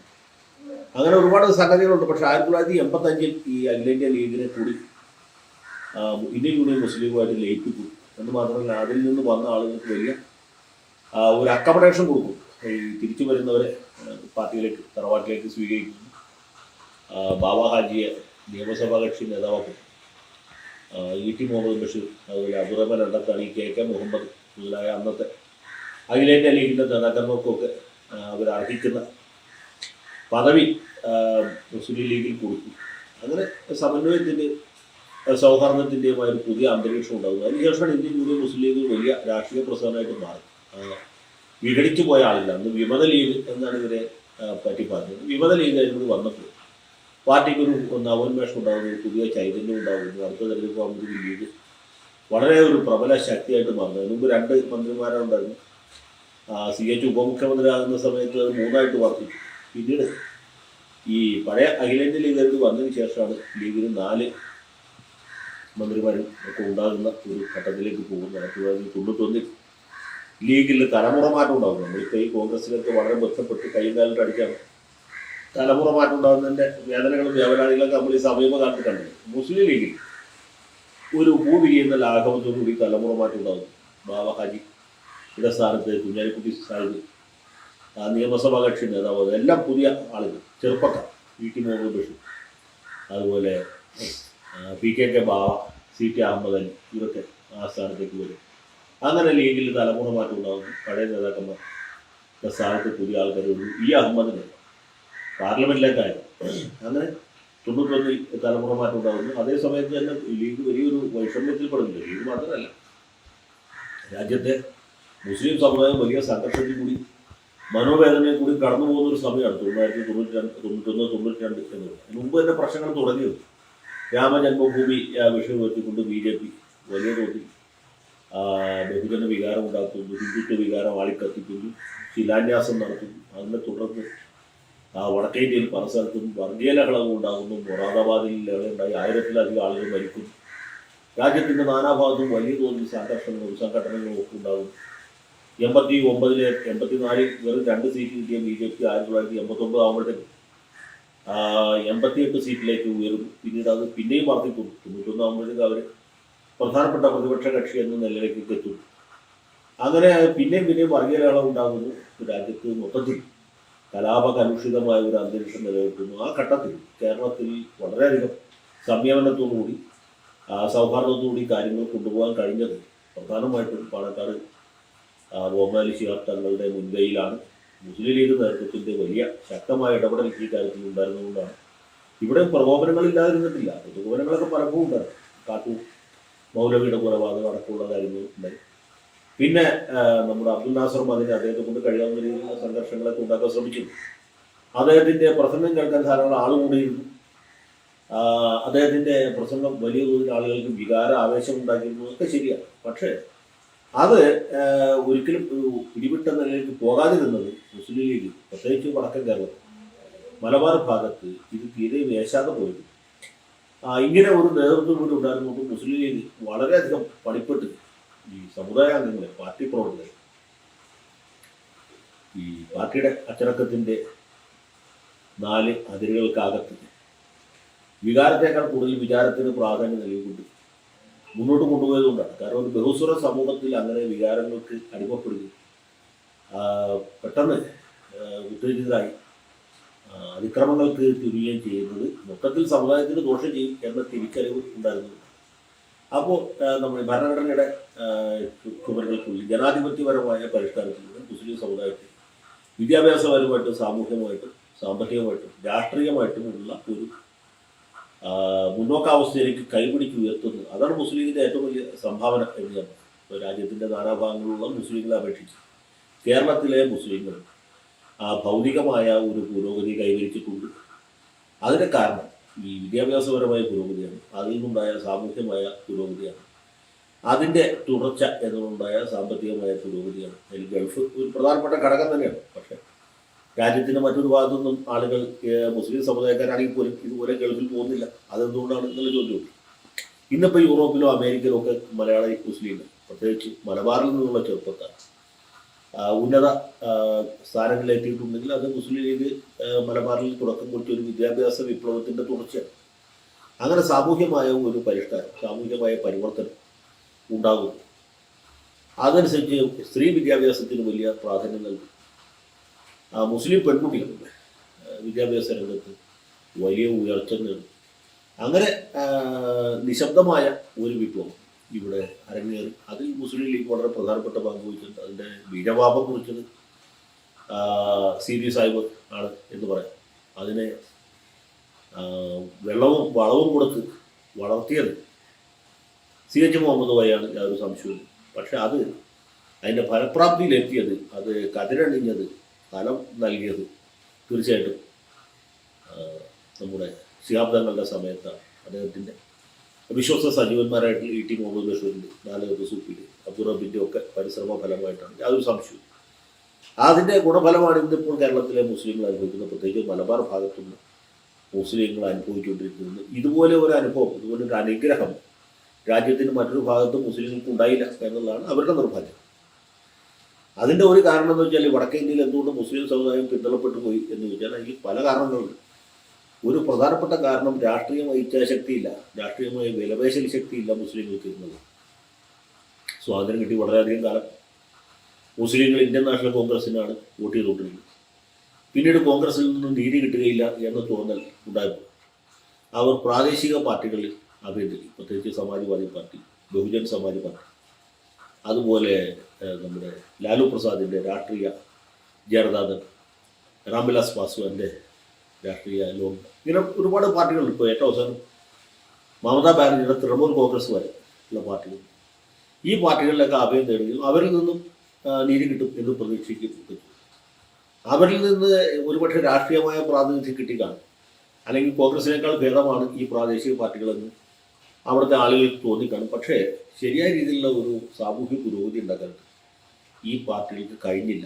ആ പാർട്ടികളിൽ തന്നെ ഉള്ള മുസ്ലിം നേതാക്കൾ എന്ന് പറയുന്നത് കുറേ പേരൊക്കെ അധോലോക നായകന്മാരാണ്. ഞാനിപ്പോൾ അവരുടെ പേരെടുത്ത് പറയാൻ ആഗ്രഹിക്കുന്നില്ല. ആ വിഭാഗത്തിൽപ്പെട്ട ആളുകളൊക്കെയാണ് അവിടെ മുസ്ലിം സമുദായത്തിൻ്റെ നേതാക്കന്മാരായിട്ട് നിൽക്കുന്നത്. കേരളത്തെ സംബന്ധിച്ചുള്ള ഒരു വലിയ ഭാഗ്യം എന്ന് പറയുന്നത് ഇവിടെ ഇങ്ങനൊരു പാർട്ടി ഉണ്ടായി, അതിന് ദിശാബോധമുള്ള, ദൂരക്കാഴ്ചയുള്ള നേതാക്കന്മാരുണ്ട്, പ്രത്യേകിച്ച് CH പോലുള്ള ആളുകൾ ഉണ്ടായി. അതേപോലെ തന്നെ സമാധാനപരമായ സഹവർത്തിത്വം ഉറപ്പാക്കിക്കൊണ്ട് സഹോദര സമുദായങ്ങളുമായിട്ട് മൈത്രിയിലും പരസ്പര വിശ്വാസത്തിലും സാഹോദര്യത്തിലും ഉറച്ചു നിന്നുകൊണ്ട് മുസ്ലിം സമുദായത്തിൻ്റെ പുരോഗതിക്ക് വേണ്ടി പോരാടാനായിട്ട് പാണക്കാട് മുഹമ്മദ് അലി ശിഹാബ് തങ്ങളെ പോലെ മഹാനായ ഒരു നേതാവ് ഉണ്ടായി. അദ്ദേഹത്തിൻ്റെ ആജ്ഞകൾ, അദ്ദേഹത്തിൻ്റെ അഭിപ്രായങ്ങൾ അതേപടി അംഗീകരിക്കാൻ സമുദായം തയ്യാറായി, പാർട്ടി തയ്യാറായി എന്നുള്ളതുകൊണ്ടാണ് ഞാൻ പറഞ്ഞുകൊണ്ട് വന്നത്. നമ്മൾ ബാബറി മസ്ജിദിൻ്റെ കഥയിലേക്കാണ്.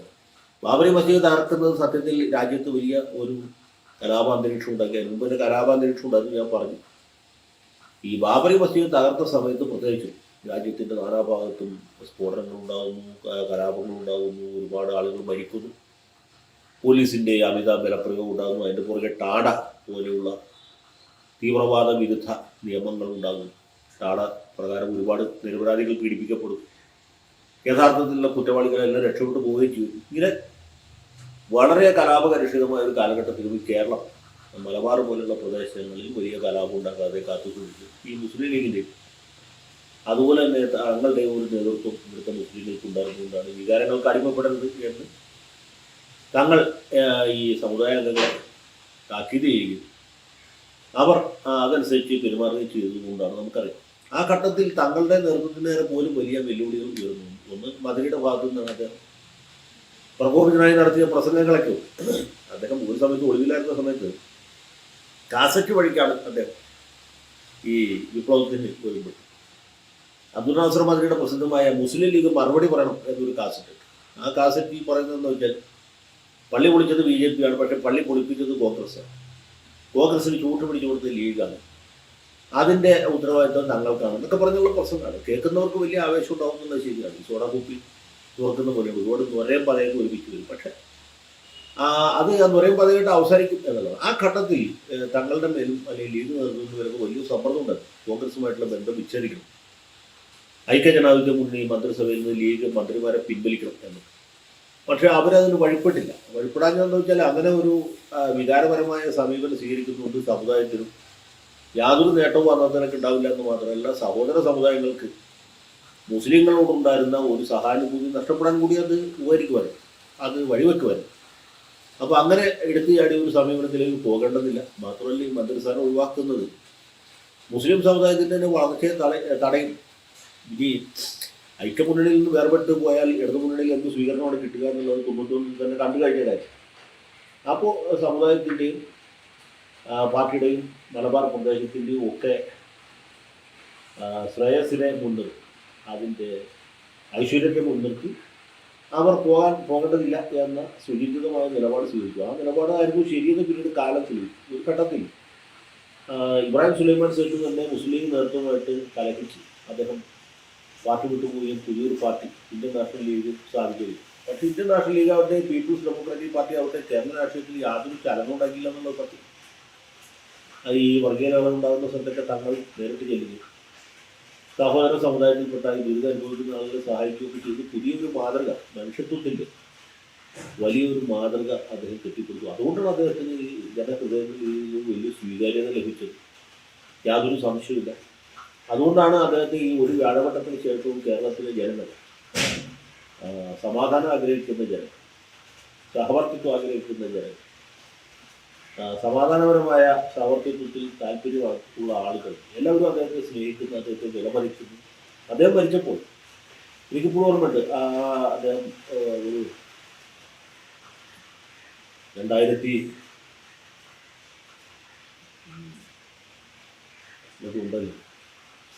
2009 തെരഞ്ഞെടുപ്പിന് ശേഷം, 2009 പാർലമെന്റ് തെരഞ്ഞെടുപ്പിൽ മുസ്ലിം ലീഗ് തിരിച്ചു വരുമെന്ന് നടത്തിയതിന് ശേഷം 2009 ഓഗസ്റ്റ് മാസം 1-ാം തീയതി രാത്രിയാണ് മരിക്കുന്നത്. അതും ജനകാലമായിട്ട് സുഖമില്ലാതിരിക്കാറ്. പക്ഷേ പെട്ടെന്ന് ആകസ്മികമായിട്ടാണ് അദ്ദേഹത്തിൻ്റെ അന്ത്യം സംഭവിച്ചത്. ആ ദിവസങ്ങളിൽ കേരളത്തിലെ പൊതുസമൂഹത്തിൻ്റെ ഭാഗത്തുണ്ടായ ഒരു പ്രതികരണം ഹിന്ദു, ക്രിസ്ത്യൻ, മുസ്ലിം ഭേദമന്യേ എല്ലാ വിഭാഗത്തിൽപ്പെട്ട ആളുകളും വലിയ തോതിൽ വികാരപരമായ ഒരു യാത്രയാണ് അദ്ദേഹത്തിന് നൽകി. വിട നൽകലാണ് ഉണ്ടായത്. RSSകാരുടെ ജന്മഭൂമി പത്രത്തിൽ മാർക്സിസ്റ്റ് പാർട്ടിയുടെ ദേശാഭിമാനികൾ രാഷ്ട്രീയമായ വിയോജിപ്പുകൾ മാറ്റിവെച്ചുകൊണ്ട് 2 പത്രങ്ങൾ ഇദ്ദേഹത്തിൻ്റെ ചരമത്തിന് അനുശോചിച്ചുകൊണ്ട് മുഖപ്രസംഗം നൽകിയിരിക്കുന്നത്. മാതൃഭൂമി, മലയാള മനോരമ, കേരളഭൂമി ഒരു കാര്യം പ്രത്യേകം പറയേണ്ടത്. ആ പത്രങ്ങളൊക്കെ തങ്ങളെ പ്രകീർത്തിച്ചുകൊണ്ട് മുഖലേഖനങ്ങൾ എഴുതി. പക്ഷേ ദേശാഭിമാനി, ജന്മഭൂമി ഞാൻ എടുത്തു പറയുന്നത് രാഷ്ട്രീയമായിട്ട് വിയോജിപ്പുള്ള ഈ വക പ്രസ്ഥാനങ്ങൾ പോലും അദ്ദേഹത്തെ വളരെയധികം ആദരിക്കും. ആ രീതിയിൽ ഒരു ചരമോപചാര മുഖപ്രസംഗങ്ങൾ രേഖപ്പെടുത്തി എന്നുള്ളത്. അപ്പോൾ അത്രയും അധികം ജനങ്ങളെ സ്വാധീനിച്ച, എല്ലാവരും സ്നേഹിക്കപ്പെട്ട ഒരു വ്യക്തിയായിരുന്നു അദ്ദേഹം. മരണമടഞ്ഞ ആ വർഷം തന്നെ ഏതാനും ദിവസങ്ങൾക്ക് ശേഷം എറണാകുളം EMS ടൗൺ ഹാളിൽ നടന്ന അനുശോചന മീറ്റിംഗിൽ ഞാനും പങ്കെടുത്തു. അന്ന് സാക്ഷാൽ GR കൃഷ്ണയ്യരാണ് ആ പരിപാടി ഉദ്ഘാടനം ചെയ്തത്. നമ്മുടെ മുൻ മന്ത്രി വി കെ ഇബ്രാഹിം കുഞ്ഞാണ് അധ്യക്ഷത വെച്ച് എം ലോറൻസ് ഉണ്ടായിരുന്നു, അഹമ്മദ് കബീർ സാഹിബ് ഉണ്ടായിരുന്നു, പത്രപ്രവർത്തകനായ കെ എം റോയി ഉണ്ടായിരുന്നു, ഞാനുണ്ടായിരുന്നു, മന്ത്രി ശർമ്മ ഉണ്ടായിരുന്നു. ഇതൊക്കെ നന്നായിട്ട് സംസാരിക്കും. കൃഷ്ണയ്യരുടെ വികാരപരമായ പ്രസംഗം ഇപ്പോഴും എൻ്റെ കർണപുടങ്ങളിൽ തുടങ്ങുന്നുണ്ട്. അദ്ദേഹം വളരെ വികാരനിർഭരമായ പ്രസംഗം കിട്ടി. ചില ആളുകൾക്ക് അത് കരക്കി, അത്രയും ഗംഭീരമായ പ്രസംഗമാണ്. അതുപോലെ അന്ന് മന്ത്രിയായിരുന്ന ശർമ്മ, മാർക്സിസ്റ്റ് നേതാവ് ശർമ്മയും താങ്കളെക്കുറിച്ച് വളരെ നല്ല ഒരു പ്രസംഗം നടത്തിയിട്ട് ഞാൻ ഓർക്കുന്നുണ്ട്. മറ്റുള്ളവർ പ്രത്യേകം പറയേണ്ടതില്ല. ഇതിങ്ങനെ എല്ലാവരും സ്നേഹിക്കപ്പെട്ട വ്യക്തിയാണ്. ഒന്നാം ചരമവാർഷിക ദിനത്തിൽ ഇതുപോലെ ടൗൺ ഹാളിൽ തന്നെ ഒരു പരിപാടി ഉണ്ടായിരുന്നു. അതിൽ ഞാൻ പങ്കെടുത്തായിട്ട് ഓർമ്മിച്ചിട്ടുണ്ട്. നമ്മുടെ കാലഘട്ടത്തിൽ ഇക്കാലം സ്മരിക്കപ്പെടുന്ന ഒരു അപൂർവ വ്യക്തിത്വത്തിന് ഉടമയായിരുന്നു പാണക്കാട് മുഹമ്മദ് അലി ശിഹാബ് തങ്ങൾ. അദ്ദേഹത്തിൻ്റെ ദീപ്തമായ സ്മരണ മുസ്ലിം ലീഗിൽ, മുസ്ലിം സമുദായത്തിൽ കൂടുതൽ കർമ്മ ചൈതന്യം നൽകും എന്നാണ് ഞാൻ വിശ്വസിക്കുന്നത്. അങ്ങനെ ഉണ്ടാകണം എന്നാണ് എൻ്റെ ആഗ്രഹം. നമുക്കറിയാം, തങ്ങൾ ജീവിച്ചിരുന്ന കാലത്തേക്കാളും മോശപ്പെട്ട ഒരു കാലഘട്ടത്തിൽ കൂടിയാണ് നമ്മൾ കടന്നു പോകുന്നത്. നമുക്ക് കൊറോണയുടെ ഒരു വലിയ ഭീഷണി നമ്മുടെയൊക്കെ തലയ്ക്ക് വീഴുന്നുണ്ട്. ലോകം തന്നെ വലിയ ഒരു അരക്ഷിതാവസ്ഥയിൽ കൂടി കടന്നുപോയി. നമ്മുടെ കേരളവും ഒട്ടും വ്യത്യസ്തമല്ല. ദൈനംദിനാടിസ്ഥാനത്തിൽ ആളുകൾ മരിച്ചുകൊണ്ടിരിക്കും. ഒരുപാട് പേർക്ക് രോഗബാധ ഉണ്ടാകുന്നു. ജാതിക്കും മതത്തിനും രാഷ്ട്രീയത്തിനും അതീതമായിട്ട് ജനങ്ങൾ കൊറോണയുടെ ഭീഷണി നേരിട്ടുകൊണ്ടിരിക്കുന്ന സമയമാണ്. കേന്ദ്രത്തിലാണെങ്കിൽ സമഗ്രാധിപത്യത്തിലും അതുപോലെ മത തീവ്രതയിലും തീവ്ര ദേശീയതയിലും വിശ്വസിക്കുന്ന ഒരു പാർട്ടി അധികാരം പിടിച്ചെടുത്തിരിക്കും. അത് വാജ്പേയിയുടെ സർക്കാരിനെ പോലെയല്ല, നരസിംഹറാവുവിൻ്റെ സർക്കാരിനെ പോലെയല്ല. വളരെ ആവൽക്കരമായ ഈ തീ കൊണ്ട് കളിക്കുന്ന ഒരു രാഷ്ട്രീയമാണ് അവർ കൈകാര്യം ചെയ്യുന്നത്. അതുണ്ടാക്കുന്ന കാലുഷ്യമുണ്ട്, അത് സൃഷ്ടിക്കുന്ന തീവ്ര ദേശീയതയുടെ പ്രശ്നങ്ങളുണ്ട്. ന്യൂനപക്ഷ സമുദായത്തെ വിശേഷിച്ച് മുസ്ലിങ്ങൾ പ്രത്യേകം അനുഭവിക്കുന്ന വളരെയധികം ബുദ്ധിമുട്ടുകളുണ്ട്. ഞാനിവിടെ ഈ ഘട്ടത്തിൽ എടുത്തു പറയേണ്ട ആവശ്യമില്ല. ഇത് കേൾക്കുന്നവർക്കും കാണുന്നവർക്കും എല്ലാവർക്കും അറിയാവുന്ന കാര്യങ്ങളാണ്. അങ്ങനെ വലിയ പ്രതിസന്ധി ഘട്ടത്തിലൂടെ കടന്നു പോകുന്നു. മതനിരപേക്ഷ കക്ഷികളുടെ ഭാഗത്തു നിന്ന് യാതൊരു തരത്തിൽ ഐക്യവും ഉണ്ടാകുന്നില്ല. അത് ഏറ്റവും നിർഭാഗ്യകരമായിട്ടുള്ള കാര്യം. പ്രതിപക്ഷത്തിൽ മത തീവ്ര ശക്തികൾ അധികാരം പിടിച്ചെടുത്തിരിക്കുന്നു, മറുഭാഗത്ത് പ്രതിപക്ഷത്ത് വലിയ അനൈക്യം നിലനിൽക്കുന്നു. എല്ലാവരും മതേതരത്വത്തെക്കുറിച്ച് പറയുന്നു, പക്ഷെ ആരും അത് നിലനിർത്താൻ വേണ്ടി പരിശ്രമിക്കുന്നില്ല. അല്ലെങ്കിൽ ജനാധിപത്യ കക്ഷികളുടെ ഒരു പുനരേകീകരണം ഉണ്ടാകുന്നില്ല എന്നുള്ള നിർഭാഗ്യകരമായ സ്ഥിതിയുണ്ട്. കേരളത്തിലാണെങ്കിൽ നമുക്കറിയാം, മുസ്ലിം ലീഗ് കഴിഞ്ഞ തെരഞ്ഞെടുപ്പിൽ, അതിന് മുമ്പത്തെ തെരഞ്ഞെടുപ്പിൽ മുമ്പത്തെ പോലെ പെർഫോം ചെയ്യാൻ പറ്റിയിട്ടില്ല. UDF പ്രതിപക്ഷത്തിരിക്കും, എതിർ പാർട്ടി അധികാരത്തിലെത്തിയിരിക്കുന്നു. അങ്ങനെ ഒട്ടും സുഖകരമല്ലാത്ത ഒരു കാലഘട്ടത്തിൽ കൂടിയാണ് കടന്നു പോകുന്നത്. ഇങ്ങനെ ഒരു പ്രതിസന്ധി ഘട്ടത്തിൽ നമ്മൾ തങ്ങളെ ഓർക്കുന്നത് തങ്ങൾക്ക് വേണ്ടിയിട്ടല്ല. മുസ്ലിം ലീഗുകാർ, മുസ്ലിം സമുദായത്തിൽപ്പെട്ട ആളുകൾ പാണക്കാട് ശിഹാബ് തങ്ങളെ അനുസ്മരിക്കുന്നത് അല്ലെങ്കിൽ അനുസ്മരിക്കേണ്ടത് തങ്ങളെ ഓർത്തിട്ടല്ല. തങ്ങൾ കാണിക്കുന്ന വലിയ മാതൃക വരും നാളുകളിൽ സമൂഹത്തിനും സമുദായത്തിനും പാർട്ടിക്കും മാതൃകയായി തീരാൻ വേണ്ടിയിട്ടാണ്. അദ്ദേഹം കൊളുത്തിയ TV കൂടുതൽ ശോഭയോടുകൂടി ജ്വലിപ്പിക്കാൻ വേണ്ടിയിട്ടാണ്. ആ വികാരം ഒരിക്കലും അണഞ്ഞു പോകാതിരിക്കാൻ വേണ്ടിയിട്ടാണ് ഈ പരിപാടിയിലേക്ക് എന്നെ ക്ഷണിച്ച എല്ലാവർക്കും നന്ദി പറയുന്നു. എല്ലാവർക്കും ഒരിക്കൽ കൂടി നന്ദി. പാണക്കാട് തങ്ങളുടെ സ്മരണയ്ക്ക് മുന്നിൽ ഒരിക്കൽ കൂടി ആദരാഞ്ജലി അർപ്പിക്കുന്നു. നന്ദി.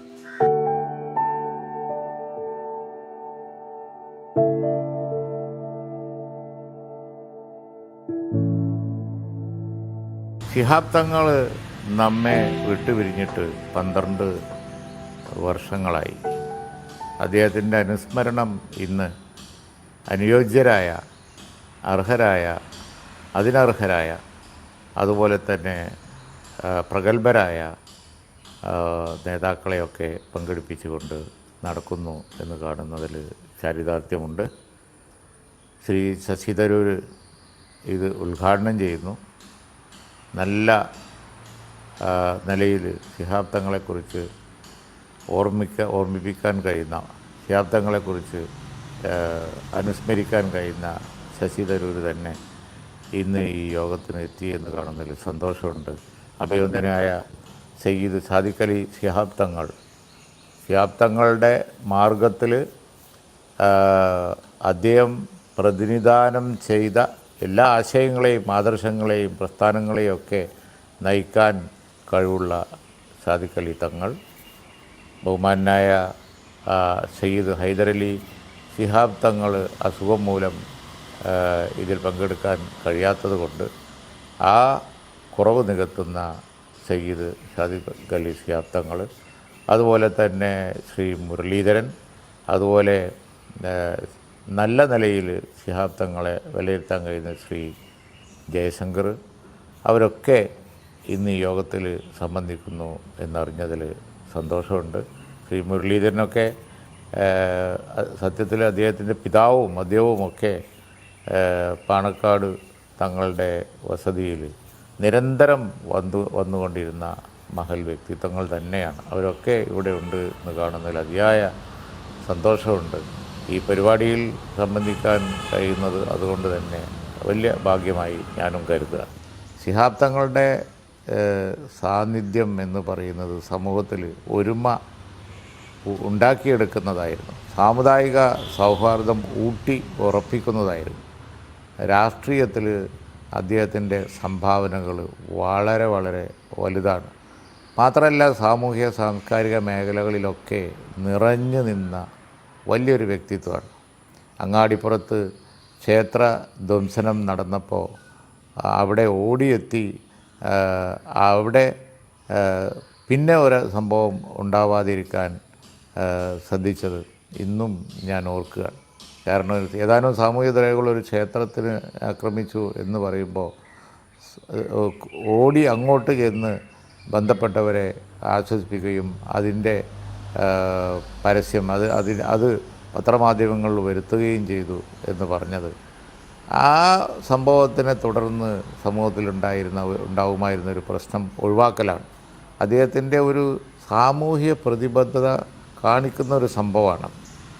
അതുപോലെ എത്ര സംഭവങ്ങൾ ശിഹാബ് തങ്ങളുടെ സാമൂഹ്യ പ്രതിബദ്ധത സമൂഹത്തിലുള്ള തട്ടിൽ ഉള്ള ആളുകളോട്, അതുപോലെ തന്നെ ജാതിമത ഭേദം പാവപ്പെട്ടവരോട് ഒക്കെ അദ്ദേഹത്തിനുണ്ടായിരുന്ന ഒരു മനോഭാവം അത് വളരെ പ്രധാനപ്പെട്ടതാണ്. ഇപ്പോൾ ശിഹാബ് തങ്ങൾ നമ്മളോടൊപ്പം ഇല്ല എങ്കിൽ പോലും അദ്ദേഹം ഇവിടെ അവശേഷിപ്പിച്ചു പോയ ആ ഓർമ്മ അത് ഓരോ വർഷം കഴിയുമ്പോഴും നമ്മൾ പുതുക്കുന്നു. വർഷം കഴിയുമ്പോൾ പുതുക്കുന്നു എന്നുള്ളതല്ല, നല്ല നല്ല കാര്യങ്ങൾ വരുമ്പോൾ, സാമുദായിക സൗഹാർദ്ദം വരുമ്പോൾ, പുരോഗതി വരുമ്പോൾ, വിദ്യാഭ്യാസം വരുമ്പോൾ, ഉന്നത വിദ്യാഭ്യാസം വരുമ്പോൾ, അതുപോലെ തന്നെ സഹവർത്തിത്വം വരുമ്പോൾ, മതേതരത്വം വരുമ്പോൾ എല്ലാം ശിഹാബ് തങ്ങളെക്കുറിച്ച് പറയാൻ ഇടയാകും. അതാണ് അദ്ദേഹത്തിൻ്റെ വ്യക്തിത്വം. നല്ല കാര്യങ്ങൾ വരുമ്പോൾ അതിന് ഒരു മാതൃക നമ്മൾ പലപ്പോഴും മഹാത്മാഗാന്ധിയൊക്കെ ഉദ്ധരിക്കുന്നത് പോലെയാണ്. കാരണം സാത്വികനായ ഒരു മനുഷ്യനെക്കുറിച്ച് നമ്മൾ പറയുമ്പോഴാണ് ഗാന്ധിജിയെ പറയാം. അതുപോലെ നല്ല കാര്യങ്ങൾ വരുമ്പോൾ, സാമുദായിക സൗഹാർദ്ദം വരുമ്പോൾ, സ്നേഹം വരുമ്പോൾ, അതുപോലെ തന്നെ സമൂഹത്തിന് വലിയ സംഭാവന ചെയ്ത വ്യക്തി എന്നുള്ള നിലക്ക് പറയുമ്പോൾ അപ്പോഴൊക്കെ ആളുകൾ അറിയാതെ ശിഹാബ് തങ്ങളെ കോട്ട് ചെയ്തു പോകും, ശിഹാബ് തങ്ങളെക്കുറിച്ച് ഓർത്തു പോകും, അദ്ദേഹത്തെ അതിനൊരു മാതൃകയായി പറഞ്ഞു പോകും. അതാണ് ശിഹാബ് തങ്ങളുടെ പ്രത്യേകത. ശിഹാബ് തങ്ങൾ നമ്മെ വിട്ടുപിരിഞ്ഞിട്ട് 12 വർഷമായെങ്കിലും ആ അഭാവം നമുക്കില്ല. കാരണം അദ്ദേഹത്തിൻ്റെ ഓർമ്മ എപ്പോഴുമുണ്ട്, ജീവിതത്തിലുണ്ട്, ഒപ്പം നമ്മോടൊപ്പം സഞ്ചരിക്കുന്നുണ്ട്, നമ്മുടെ ജീവിതത്തിൻ്റെ ഒരു ഭാഗമാണ്. അതുകൊണ്ട് തന്നെ എന്നും ജീവിച്ചിരിക്കുന്ന അതുപോലെയാണ് നമുക്ക് തോന്നുക. അദ്ദേഹത്തിൻ്റെ നല്ല പ്രവർത്തനങ്ങൾക്ക് ദൈവം എല്ലാവിധ പ്രതിഫലവും നൽകട്ടെ എന്ന് പ്രാർത്ഥിക്കുന്നു.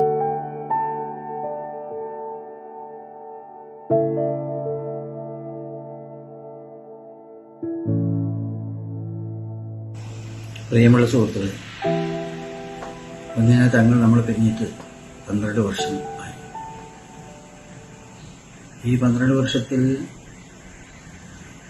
എല്ലാ ദിവസങ്ങളിലും എന്ന പോലെ നമ്മൾ ഓർക്കുന്ന, നമുക്ക് നഷ്ടമായല്ലോ എന്ന് നാം ചിന്തിക്കുന്ന ഓർമ്മകളാണ് അദ്ദേഹത്തെ സംബന്ധിച്ചുള്ളത്.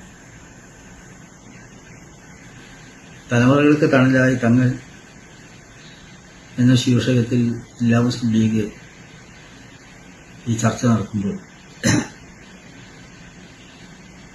തങ്ങളോടൊപ്പം ജീവിച്ച, തങ്ങളെ നേരിട്ട് അറിയാവുന്ന, നമ്മളെക്കാൾ ഉപരി തങ്ങളെ ദൂരെ നിന്ന് വീക്ഷിക്കുകയും അടുത്തറിയുകയും ചെയ്ത പലരും ഇന്നത്തെ ഈ ചർച്ചയിൽ പങ്കെടുത്ത് സംസാരിക്കാനുണ്ട്. ദീർഘമായ കാര്യം ഞാൻ പറയുന്നില്ല, കാരണം മറ്റുള്ളവർക്കെല്ലാം അത് സംസാരിക്കാൻ അവസരം ബുദ്ധിമുട്ടാക്കുമല്ലോ. തങ്ങളെ സംബന്ധിച്ച് തന്നെ ഒരു പറയുമ്പോൾ ആദ്യമായിട്ടൊരു കാര്യം പറയട്ടെ. സംസാരത്തിലും അതുപോലെ എന്തിലും തങ്ങൾ വളരെ ഷോർട്ടായി, വളരെ ചുരുക്കമായി.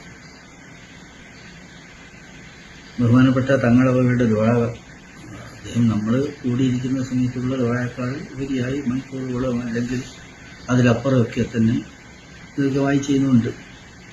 എന്നാൽ ആളുകളുടെ കൂടെ നിന്നുകൊണ്ട് ദുആ ചെയ്യുന്ന സമയത്ത് വളരെ ഹ്രസ്വമായ ദുആയാണ് തങ്ങൾ ചെയ്യാറുള്ളത്. തങ്ങളുടെ ഒരു സ്വഭാവത്തെ നിർവചിക്കാൻ നമ്മൾ ഏത് വാചകം മലയാളത്തിൽ തിരഞ്ഞെടുത്താലും തങ്ങളെ നിർവചിക്കാനുള്ള ഒരു വാക്ക് കിട്ടാൻ നമ്മളെക്കൊണ്ട് ആരോടും കഴിയില്ല, എനിക്കും കഴിയില്ല. അങ്ങനെ നിർവചിക്കാൻ നമ്മൾ എന്ത് വാക്കുകൊണ്ട് അദ്ദേഹത്തെ നിർവഹിച്ചാലും അത് എന്താവില്ല, തങ്ങളോട് നീതിയാവില്ല. തങ്ങൾ യഥാർത്ഥത്തിൽ പ്രകാശം പരത്തുന്ന ഒരു വ്യക്തിയായി. തങ്ങളുടെ ഒരു സാന്നിധ്യം, തങ്ങളുടെ സാന്നിധ്യം കൊണ്ട് തന്നെ തങ്ങൾ പ്രകാശം പരത്തുന്നത് നമുക്ക് കാണാൻ സാധിക്കും. അവിടെ തങ്ങൾ വന്നാൽ തന്നെ അവിടെ ഒരു പ്രസരിപ്പും അസാധാരണത്വവും ഒക്കെ ദൃശ്യമാകുന്നത് നമുക്കെല്ലാം അറിയാൻ കഴിഞ്ഞ ഒരു സംഗതിയാണ്. പിന്നെ മുസ്ലിം ലീഗ് രാഷ്ട്രീയ നേതൃത്വത്തിലേക്ക് പലരെയും സംഭാവന ചെയ്തു. അവർക്കൊക്കെ വലിയ വലിയ പങ്ക് നിർവഹിക്കാനും സാധിച്ചിട്ടുണ്ട്. സമുദായ മൈത്രിയുടെ സാഹോദര്യത്തിന്റെ സഹിഷ്ണുതയുടെ കാര്യത്തിൽ തങ്ങളെ സംഭാവന ചെയ്യാൻ കഴിഞ്ഞത് ലീഗിന്റെ ഒരു അഭിമാനമാണ്. കാരണം തങ്ങൾ അതിൻ്റെയൊക്കെ തന്നെ ജീവിക്കുന്ന ഉദാഹരണമാണ്. പിന്നെ ആ കുടുംബത്തിന് തന്നെയും അള്ളാഹു നൽകിയ ഒരു അനുഗ്രഹത്തിൽപ്പെട്ട ഒരു സംഗതിയാണ് ആ സഹിഷ്ണുതയും ആ ഒരു ക്ഷമയും. എത്ര ദൂരം യാത്ര ചെയ്ത് ക്ഷീണിച്ചു വരുമ്പോഴും പാണക്കാട്ട് കുറേ ആൾക്കാരുണ്ട്. എന്നാൽ ആ വന്ന ആളുകൾ താനിങ്ങനെ ക്ഷീണിച്ചു വരുന്ന സമയത്ത് ഒരു അസൗകര്യമായല്ലോ എന്ന് വിചാരിച്ച് തങ്ങൾ അകത്തേക്ക് പോകില്ല. അവരൊക്കെ തീർത്ത് കൽപ്പിച്ചിട്ട് അവരുടെ കാര്യങ്ങൾ കേട്ടിട്ടേ പോവുള്ളൂ. ആ നിലയിൽ അതുപോലെ തന്നെ സമുദായങ്ങൾക്കിടയിലുള്ള സൗഹാർദ്ദം, ഇതൊക്കെ തന്നെ തങ്ങൾ കാണിച്ച സംഗതി വളരെ വലുതാണ്. ഞാൻ മന്ത്രിയായിരുന്ന സമയത്ത് 2 ടേമിലും മന്ത്രിയായിരുന്ന സമയത്ത് അത് അനൗൺസ് ചെയ്ത തങ്ങളാണ്. പിന്നെ MLA ആയിരുന്ന സമയത്തും പാർലമെന്റ് അംഗമായിട്ട് ആദ്യം വന്ന സമയത്തുമൊക്കെ. പക്ഷെ തങ്ങളുടെ ഒരു പ്രത്യേകത ഞാനിവിടെ പറയട്ടെ. ഞങ്ങളൊക്കെ ഈ വലിയ സ്ഥാനങ്ങളൊക്കെ വഹിക്കുന്ന നിലയിൽ ഞങ്ങളെല്ലാം അനൗൺസ് ചെയ്ത് ഞങ്ങൾ ആ സ്ഥാനം വഹിച്ചപ്പോൾ ഞങ്ങൾ പല കാര്യത്തും വിളിക്കാറുണ്ട്. വിളിക്കുന്നത് ഞാൻ തീർത്ത് നിങ്ങളോട് പറയട്ടെ, എൻ്റെ ഓർമ്മ കൃത്യമാണ്. ഒറ്റ കാര്യം പോലും തങ്ങൾ സ്വന്തം കാര്യം പറഞ്ഞില്ല. തങ്ങൾക്ക് സ്വന്തം കാര്യം പറയാനുണ്ടായിരുന്നില്ല. പറയാനുണ്ടായിരുന്നത് പൊതുവായിട്ടുള്ള കാര്യങ്ങൾ. അത് തങ്ങൾ ഗൗരവമായിട്ട് തന്നെ പറയാറുണ്ട്.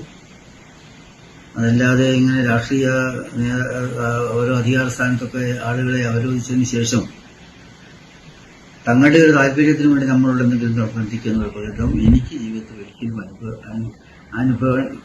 അനുഭവിക്കേണ്ട സംഗതി ഉണ്ടായിട്ടില്ല. തങ്ങൾ പറയുന്ന അത്രയും പൊതുവായിട്ടുള്ള സംഗതികൾ. പിന്നെ ഒറ്റ കാര്യം കൂടി ഞാൻ പറയട്ടെ. തങ്ങൾ രാഷ്ട്രീയത്തിൽ ലീഗിന്റെ പ്രസിഡന്റായിട്ട് വരുന്ന സമയത്ത് തങ്ങളുടെ മുമ്പിൽ മുൻപരിചയമുണ്ട്. തങ്ങള് വായന, ചിന്താലോകം, അതിനെ പറ്റിയുള്ള ഇംഗ്ലീഷിലും അറബിയിലും ഉറുദുവിലും ഒക്കെയുള്ള സംഗതികൾ വായിച്ച് ബഹുമാനപ്പെട്ട തങ്ങളുടെ പിതാവ് വന്ന് തങ്ങളെ കാണാൻ ഞങ്ങൾക്ക് പോകുന്ന സമയത്ത് അപ്പുറത്ത് ഒരു തങ്ങളുടെ ഒരു ഏരിയ ഉണ്ട്. അവിടെ തങ്ങൾ വായനയുടെ ലോകത്തിൽ ആളുകളെ കണ്ടവരും ചിരിക്കും, ചെറിയ യോഗ്യം പറയും. അങ്ങനെ കഴിഞ്ഞിരുന്നൊരു കാലത്തിന് ശേഷം ബഹുമാനപ്പെട്ട പൂക്കോയ തങ്ങളവരുടെ മരണത്തിൻ്റെ ശേഷം ഒരു വലിയ ഭാരം പെട്ടെന്ന് തങ്ങൾ ഏറ്റെടുക്കേണ്ടി വന്നു. അള്ളാഹുവിൻ്റെ ഒരു വിധിയാണ്. പക്ഷേ മുൻപരിചയം രാഷ്ട്രീയത്തിൽ ഇല്ലാതിരുന്ന തങ്ങൾ ലീഗ് രാഷ്ട്രീയത്തിൻ്റെ നായകസ്ഥാനത്തേക്ക് വന്നപ്പോൾ എത്രയോ കൊല്ലം പഴക്കമുള്ള അനുഭവ സമ്പത്തുള്ള ഒരു നേതാവിൻ്റെ എല്ലാവിധ നൈപുണികളും ബഹുമാനപ്പെട്ട തങ്ങളിലേക്ക് വന്നു എന്നത് അത്ഭുതപ്പെട്ട ഒരു കാഴ്ചയാണ്. മുൻപരിചയത്തിനൊക്കെ അതിൻ്റെതായ ഗുണമുണ്ടെങ്കിലും ഞാനത് ഇന്ന് തള്ളിപ്പറയല്ല.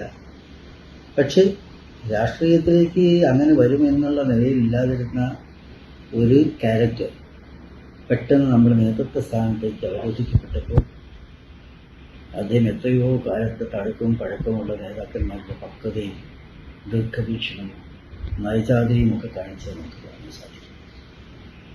ആ നയമെല്ലാം നോക്കുകയാണെങ്കിൽ വിവിധ മേഖലകളിൽ അദ്ദേഹം ചെയ്തിട്ടുള്ള പ്രവർത്തനങ്ങളും സേവനങ്ങളും വ്യക്തി ജീവിതത്തിൽ അദ്ദേഹം കാണിച്ച മാതൃകയും ഒക്കെ നമ്മുടെ മുമ്പിൽ ഉണ്ടാവണം. അല്ലാഹു സുബ്ഹാനഹു വ തആല അദ്ദേഹത്തെയും നമ്മളെയും എല്ലാം തന്നെ അവൻ്റെ മഹത്തായ സ്വർഗ്ഗത്തിൽ ഒരുമിച്ച് കൂട്ടട്ടെ എന്നും പ്രതിസന്ധികളെ തരണം ചെയ്യുന്ന കാര്യത്തിൽ അല്ലാഹു തആല നമ്മുടെ നേതാവിന് നൽകിയതുപോലുള്ള അനുഗ്രഹങ്ങൾ നമുക്കെല്ലാം മാതൃകയായി അത് കൊണ്ടാണ് നമ്മുടെ രാഷ്ട്രീയ പ്രവർത്തനത്തിലും അതൊരു ശരിയായ മാർഗമായി അവലംബിക്കാൻ നമുക്ക് കഴിയട്ടെ എന്ന് ഞാൻ ദുആ ചെയ്യുകയാണ്. അല്ലാഹു സുബ്ഹാനഹു വ തആല അദ്ദേഹത്തെയും നമ്മളെയും എല്ലാം തന്നെ പരലോക വിജയത്തിൽ പെടുത്തട്ടെ എന്ന് ദുആ ചെയ്തുകൊണ്ട് ഈ അനുസ്മരണ സമ്മേളനത്തിൽ എൻ്റെ വാക്കുകൾ ഞാനിവിടെ പരിമിതപ്പെടുത്തുന്നു. അസ്സലാമു അലൈക്കും.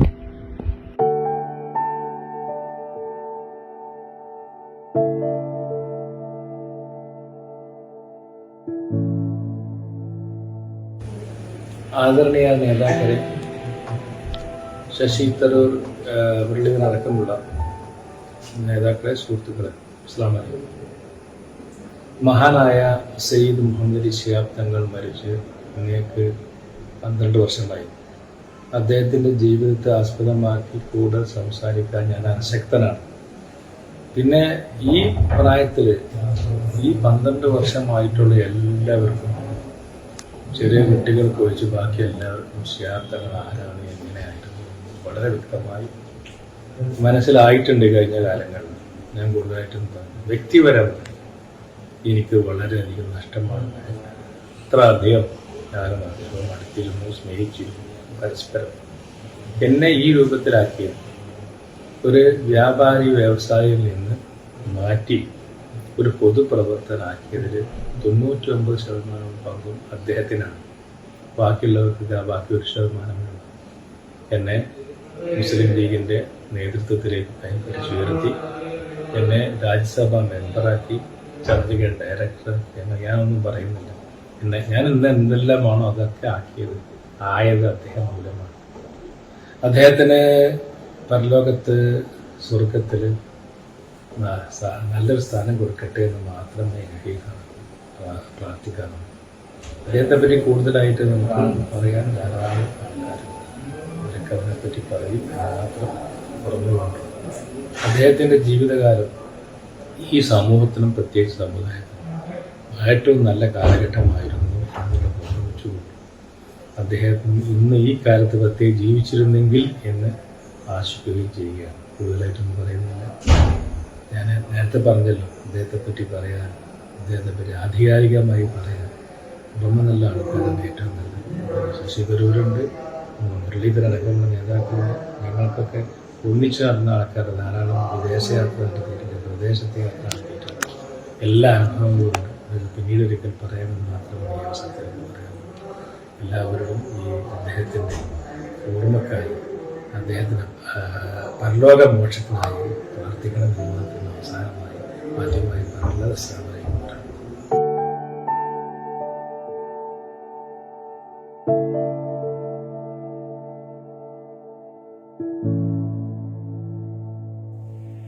പ്രിയപ്പെട്ടവരെ, സഹോദരങ്ങളെ, മഹാനായ സയ്യിദ് മുഹമ്മദ് അലി ശിഹാബ് തങ്ങളുടെ വേദനാജനകമായ വേർപാടിൻ്റെ മറ്റൊരു വർഷവും കൂടി കടന്നുപോയിരിക്കുന്നു. ആഗസ്റ്റ് 1 വീണ്ടും ഇതാ നമ്മുടെ മുമ്പിലെത്തിയിരിക്കുന്നു. ആ പഴയ ആഗസ്റ്റ് 1 മഹാനായ തങ്ങൾ നമ്മോട് വിട പറഞ്ഞു പോയ ദിവസം ഒരിക്കലും മറക്കില്ല, ആരും മറക്കില്ല. എൻ്റെ മനസ്സിൽ തീ കോരിയിടുന്ന അനുഭവങ്ങളായി അത് ഇന്നും അവശേഷിക്കുന്നു.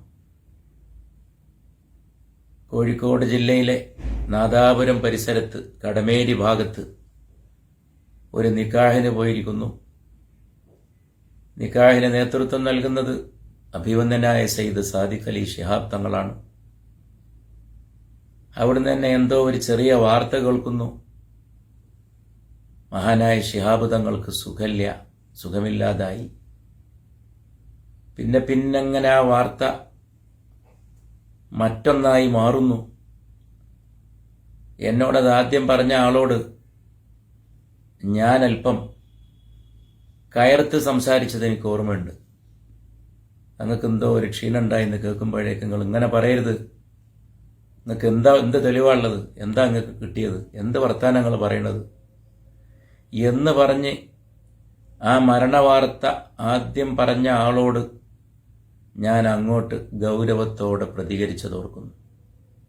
പക്ഷെ അവസാനം വിശ്വസിക്കുകയല്ലാതെ നിവൃത്തിയില്ലാതായി. അത് ഉറപ്പായി, അത് സംഭവിച്ചിരിക്കുന്നു. തങ്ങൾ ഈ ലോകത്തില്ല.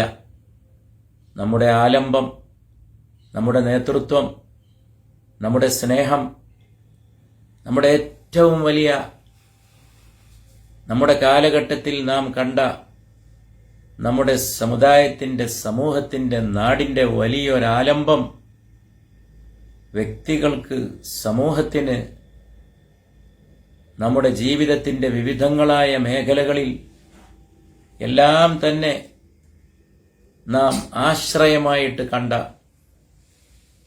നമുക്ക് വഴി കാണിച്ചു തന്ന, നമ്മെ മുന്നോട്ട് നയിച്ച, നാം ഇന്ന് കാണുന്ന പല സൗഭാഗ്യങ്ങളുടെയും യഥാർത്ഥ ശില്പി, പുരോഗതിയുടെ, ഉത്കർഷത്തിൻ്റെ, ഉത്ഥാനത്തിൻ്റെ എല്ലാം, അതിനെല്ലാം വഴിയൊരുക്കി തന്ന ആ സാത്വികൻ, ആ പരമസാത്വികനായ ജനനായകൻ, ശുദ്ധമായ മനസ്സ്, ശുദ്ധമായ ജീവിതം, ശുദ്ധമായ കർമ്മം, സംസാരം, ഇടപെടലുകൾ എല്ലാം കഴിഞ്ഞു പോയിരിക്കുന്നു.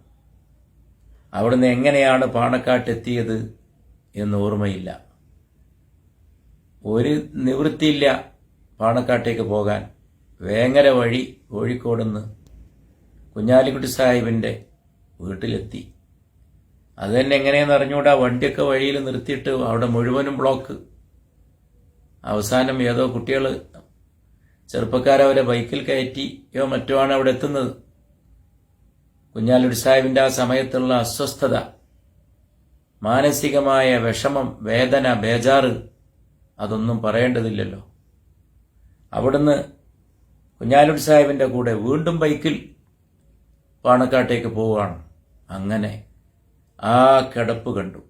മഹാനായ തങ്ങളുടെ ശരീരം, അത് വല്ലാത്ത, അത് സൃഷ്ടിച്ച ആഘാതം ഇന്നും അങ്ങനെ തന്നെ നിൽക്കുകയാണ്.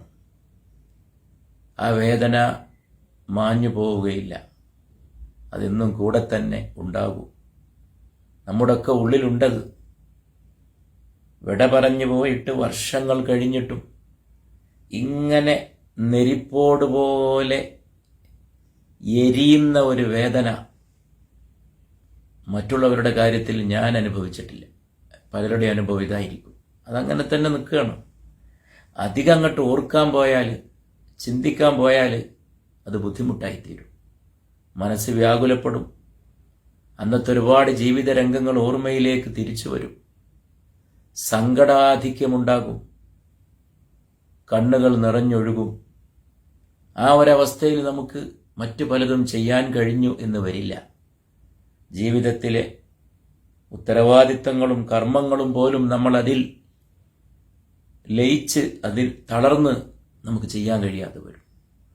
അതുകൊണ്ട് പലപ്പോഴും അത് മറക്കാൻ ശ്രമിക്കുകയാണ്. എൻ്റെ ഒരനുഭവം, മഹാനായ ശിഹാബ് തങ്ങളെ പലപ്പോഴും സ്വപ്നത്തിൽ ദർശിക്കാറുണ്ട്.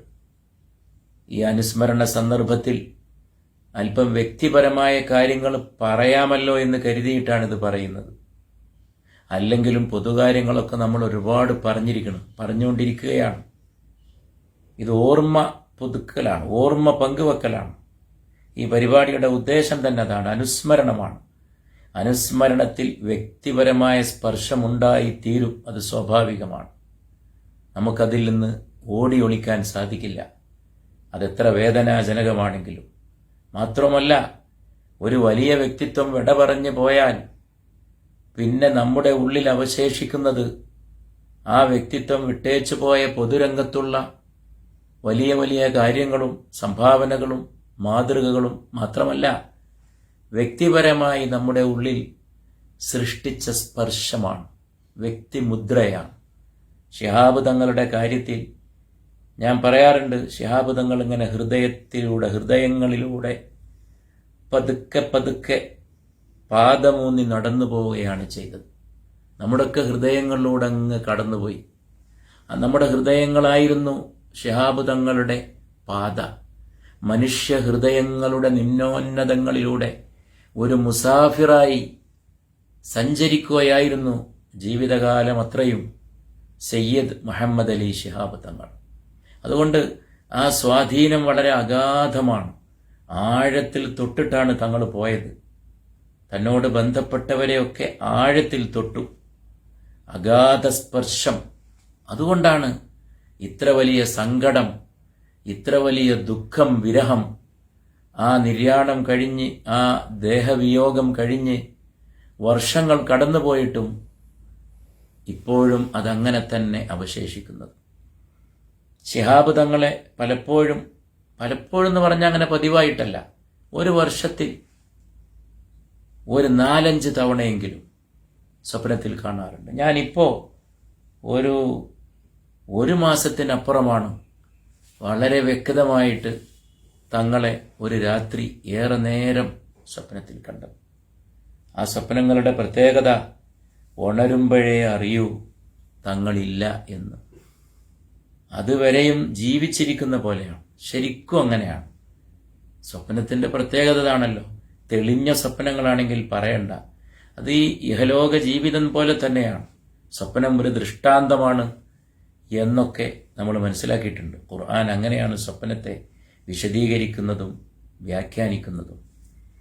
സ്വപ്നവ്യാഖ്യാനത്തിലൂടെ തന്നെ വലിയ സ്വാധീനം സൃഷ്ടിച്ച ഒരു പ്രവാചകന്റെ കഥ നമുക്ക് വിവരിച്ചു തരികയും അത്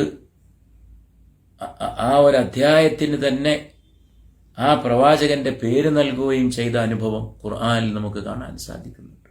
അതുകൊണ്ട് സ്വപ്നം നിസ്സാരമല്ല. ഈ അടുത്ത ദിവസവും കണ്ടത് ഒന്നിച്ചുള്ള കൂടിച്ചേരലുകളാണ്. അത്രയും സമയം ജീവിച്ചിരിക്കുന്ന പോലെയാണ്. യഥാർത്ഥത്തിൽ ശിഹാബ് തങ്ങളെപ്പോലുള്ള മഹിത വ്യക്തിത്വങ്ങൾ ഉള്ളിനെയാണ് സ്പർശിക്കുന്നത്. നേരത്തെ പറഞ്ഞ പോലെ രാഷ്ട്രീയവും സാമൂഹികമായ പല മേഖലകളിലും തങ്ങളവറുകൾ പ്രവർത്തിച്ചു, നേതൃത്വം നൽകി. പക്ഷേ അതിനൊക്കെ അപ്പുറത്ത് ഹൃദയങ്ങളുടെ താഴ്വാരങ്ങളിലൂടെ അതിലൂടെയാണ് ശിഹാബ് തങ്ങൾ തന്റെ ജനതയെ കൊണ്ടുപോയത്. പാണക്കാട്ട് കയറി വരുന്ന പരസഹസ്രം ജനങ്ങൾ, പല മതസമുദായങ്ങളിൽപ്പെട്ടവര്, അവരവിടെ വന്ന് വിങ്ങിപ്പൊട്ടുന്നത്, വരുമ്പോഴും കരഞ്ഞു വന്ന് തിരിച്ചു പോകുമ്പോഴും കരയുന്ന അനുഭവം ശിഹാബ് തങ്ങളുടെ കൊടപ്പനക്കലെ കോലായയിൽ നമ്മൾ കണ്ടിട്ടുണ്ട്. ഞാനങ്ങനെ നോക്കി നിന്നിട്ടുണ്ട്. വരുമ്പോൾ എന്തിനാ കരഞ്ഞത്? വിഷമത്തിൽ കരഞ്ഞതാണ്, സങ്കടത്തിൽ കരഞ്ഞതാണ്. ജീവിത ദുഃഖങ്ങൾ തങ്ങളോട് പറയാൻ വേണ്ടി ഉള്ള വെമ്പലിൽ കരഞ്ഞു പോയതാണ്. സ്വന്തം വിഷമത്തിലും അവശതയിലും മനപ്രയാസത്തിലും വിലപിച്ചു പോയതാണ്. മടങ്ങിപ്പോകുമ്പോൾ എന്തിനാ കരയണത്? ശിഹാബ് തങ്ങൾ നൽകിയ സാന്ത്വനം, തലോടൽ, സമാശ്വാസം, അതിൻ്റെതായ കരച്ചിലാണ്. അതിനെ ആനന്ദാശ്രു എന്നും പറയാറുണ്ട്. സന്തോഷത്തിന്റെ കണ്ണീര്, ആശ്വാസത്തിന്റെ കണ്ണീര്, രണ്ടും കണ്ണീരാണ്. കൊടപ്പനക്കൽ വീട്ടിലേക്ക് കയറി വരുമ്പോൾ പടവില് കണ്ണ് നനഞ്ഞു വന്നവർ തിരിച്ചു പോകുമ്പോഴും കണ്ണ് നനയാണ്. പക്ഷെ 2 കണ്ണീരും 2 സ്വഭാവത്തിലുള്ളതാണ്. അത്ര വലിയ മനുഷ്യഹൃദയങ്ങളെ ഇളക്കിമറിച്ച, കോരിത്തരിപ്പിച്ച ഒരു തേജസ്വിയായിരുന്നു മഹാനായ ശിഹാബ് തങ്ങൾ. ശിഹാബ് തങ്ങളുടെ രാഷ്ട്രീയം, ശിഹാബ് തങ്ങളുടെ പൊതുരംഗത്തെ നേതൃത്വം, ശിഹാബ് തങ്ങളുടെ 4 നൂറ്റാണ്ടിലേറെക്കാലത്തെ മുസ്ലിം ലീഗിന്റെ നേതൃത്വം, ആ കാലഘട്ടത്തിൽ ഉണ്ടായിട്ടുള്ള ന്യൂനപക്ഷ പിന്നോക്ക വിഭാഗങ്ങളുടെ ഉത്ഥാനം, പ്രത്യേകിച്ച് വിദ്യാഭ്യാസപരമായി ഇന്ന് കാണുന്ന പിന്നോക്ക ജനവിഭാഗങ്ങളുടെ, പിന്നോക്ക പ്രദേശങ്ങളുടെ, പ്രത്യേകിച്ചും കേരള ജനതയുടെ പൊതുവിലുള്ള വിദ്യാഭ്യാസത്തിന്റെ ഉണർവിന്റെ ഒക്കെ പിറകിൽ ശിഹാബ് തങ്ങളെപ്പോലുള്ള വലിയൊരു സാംസ്കാരിക വ്യക്തിത്വത്തിന്റെ വലിയ രീതിയിലുള്ള ഇടപെടലുകളുടെ വ്യക്തിമുദ്ര അതിൽ നമുക്ക് കാണാൻ സാധിക്കും. അതൊക്കെ ഉണ്ട്, പല രംഗങ്ങളിലുണ്ട്. അതിനൊക്കെ അപ്പുറത്ത് എത്രയെത്രയോ കലഹങ്ങൾ തീർത്ത, വക്കാണങ്ങൾ തീർത്ത, തർക്കങ്ങളിൽ മധ്യസ്ഥം പറഞ്ഞ് മനുഷ്യരെ കൂട്ടിച്ചേർത്ത ആരാണ് ഏറ്റവും വലിയ വ്യക്തി? ആരാണ് ഏറ്റവും വലിയ മഹാൻ? കലഹങ്ങൾ തീർക്കുന്ന വ്യക്തിയാണ്, സംശയമില്ല. കലഹങ്ങളില്ലാതാക്കുക, തർക്കങ്ങളില്ലാതാക്കുക, വ്യക്തികൾക്കിടയിൽ, കുടുംബങ്ങൾക്കിടയിൽ, നാട്ടുകാർക്കിടയിൽ, സമുദായങ്ങൾക്കിടയിൽ, വ്യക്തികൾക്കിടയിൽ നിന്ന് തുടങ്ങിയ കൊടപ്പനക്കൽ വീട്ടിൽ അവിടുന്ന് ആരംഭിച്ച മഹാനായ ശിഹാബ് തങ്ങളുടെയും അഭിവന്ദനായ സയ്യിദ് ഉമർ അലി ശിഹാബ് തങ്ങളുടെയും സയ്യിദ് ഹൈദർ അലി ശിഹാബ് തങ്ങളുടെയും നമ്മുടെ അഭിവന്ദനായ നേതാവ് സയ്യിദ് സാദിഖ് അലി ശിഹാബ് തങ്ങൾ, അവരും നമ്മുടെ അഭിവന്ദനായ നേതാവ്, നമുക്കിന്ന് നേതൃത്വം നൽകിക്കൊണ്ടിരിക്കുന്ന നമ്മുടെ സമുന്നതനായ നായകൻ സയ്യിദ് ഹൈദർ അലി ശിഹാബ് തങ്ങളുടെയും സാദിഖ് അലി തങ്ങളുടെയും അബ്ബാസ് അലി തങ്ങളുടെയും ഒക്കെ വന്യപിതാവായ പാണക്കാട് പൂക്കോയത്തങ്ങൾ, പൂക്കോയത്തങ്ങൾ തുടങ്ങി വെച്ച, അല്ലെങ്കിൽ അതിനു മുമ്പുണ്ടായിരുന്നു പാണക്കാട്ട് കുടുംബത്തിലെ നായകർ, ആ കുടുംബത്തിലെ മഹാപുരുഷന്മാർ മുമ്പും ഈ പ്രവൃത്തികൾ ചെയ്തവരാണ്, മുമ്പും ഈ മേഖലകളിൽ നേതൃത്വം വഹിച്ചവരാണ്. പക്ഷെ പൂക്കോയത്തങ്ങളുടെ കാലം, അതിന് ആധുനിക കാലത്ത് പുതിയ മാനം കൈവന്നു. നമ്മളൊക്കെ കണ്ടത്, ഞാനും പൂക്കോയത്തങ്ങളെ കണ്ടിട്ടുണ്ട്, ചെറുപ്പത്തിൽ അവിടെ പോയിട്ടുണ്ട്. പൂക്കോയത്തങ്ങളുടെ ആ ഒരു സാന്നിധ്യത്തിൽ, ആ സന്നിധിയിൽ ഇരുന്നിട്ടുണ്ട്. ആ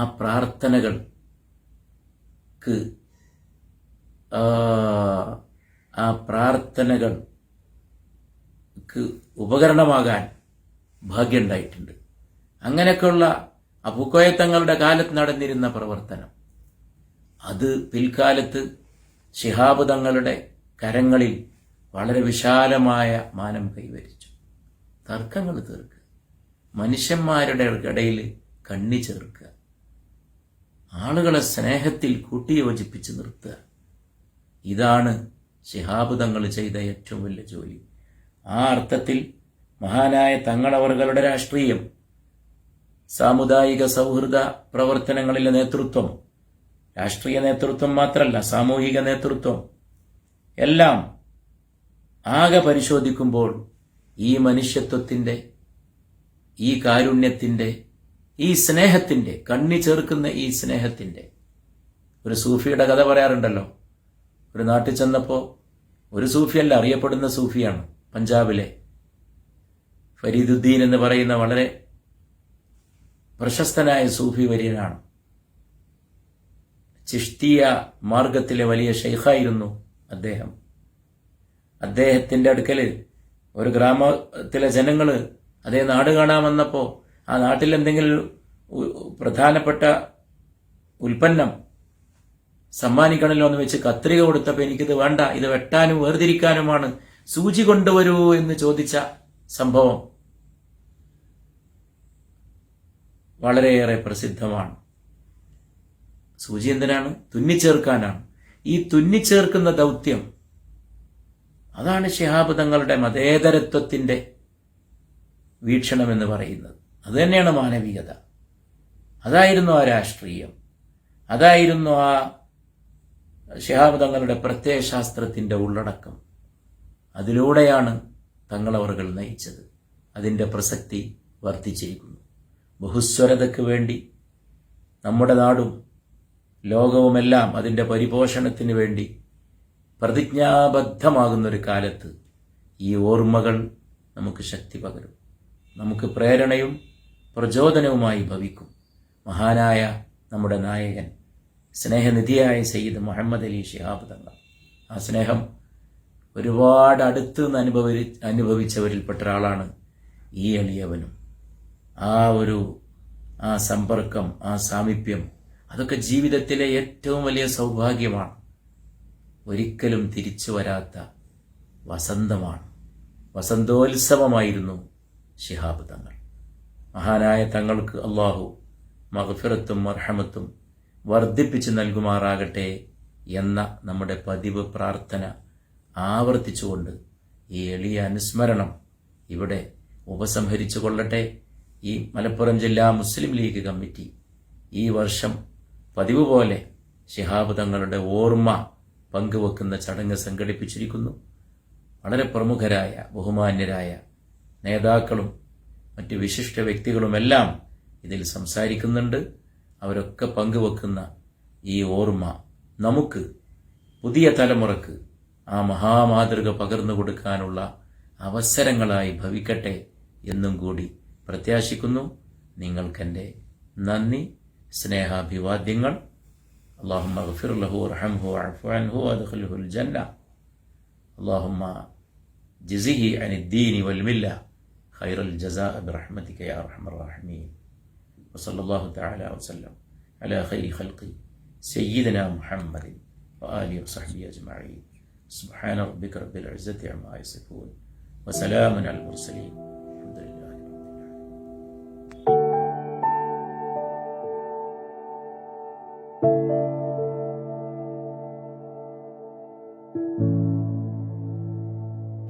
പ്രിയപ്പെട്ടവരെ, സയ്യിദ് മുഹമ്മദ് അലി ശിഹാബ് തങ്ങൾ നമ്മെ വിട്ടുപിരിഞ്ഞ ദിവസമാണ് ഇന്ന്.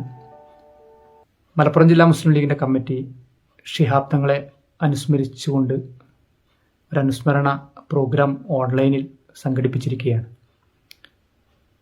നമ്മളുടെ പുതിയ കാലത്ത് തങ്ങളെക്കുറിച്ച് ഇത്തരം അനുസ്മരണ സമ്മേളനങ്ങൾ ഓൺലൈനായി മാത്രമേ സംഘടിപ്പിക്കാൻ സാധിക്കുന്നുള്ളൂ എന്നുള്ള പരിമിതി ഞങ്ങൾ മനസ്സിലാക്കുകയാണ്.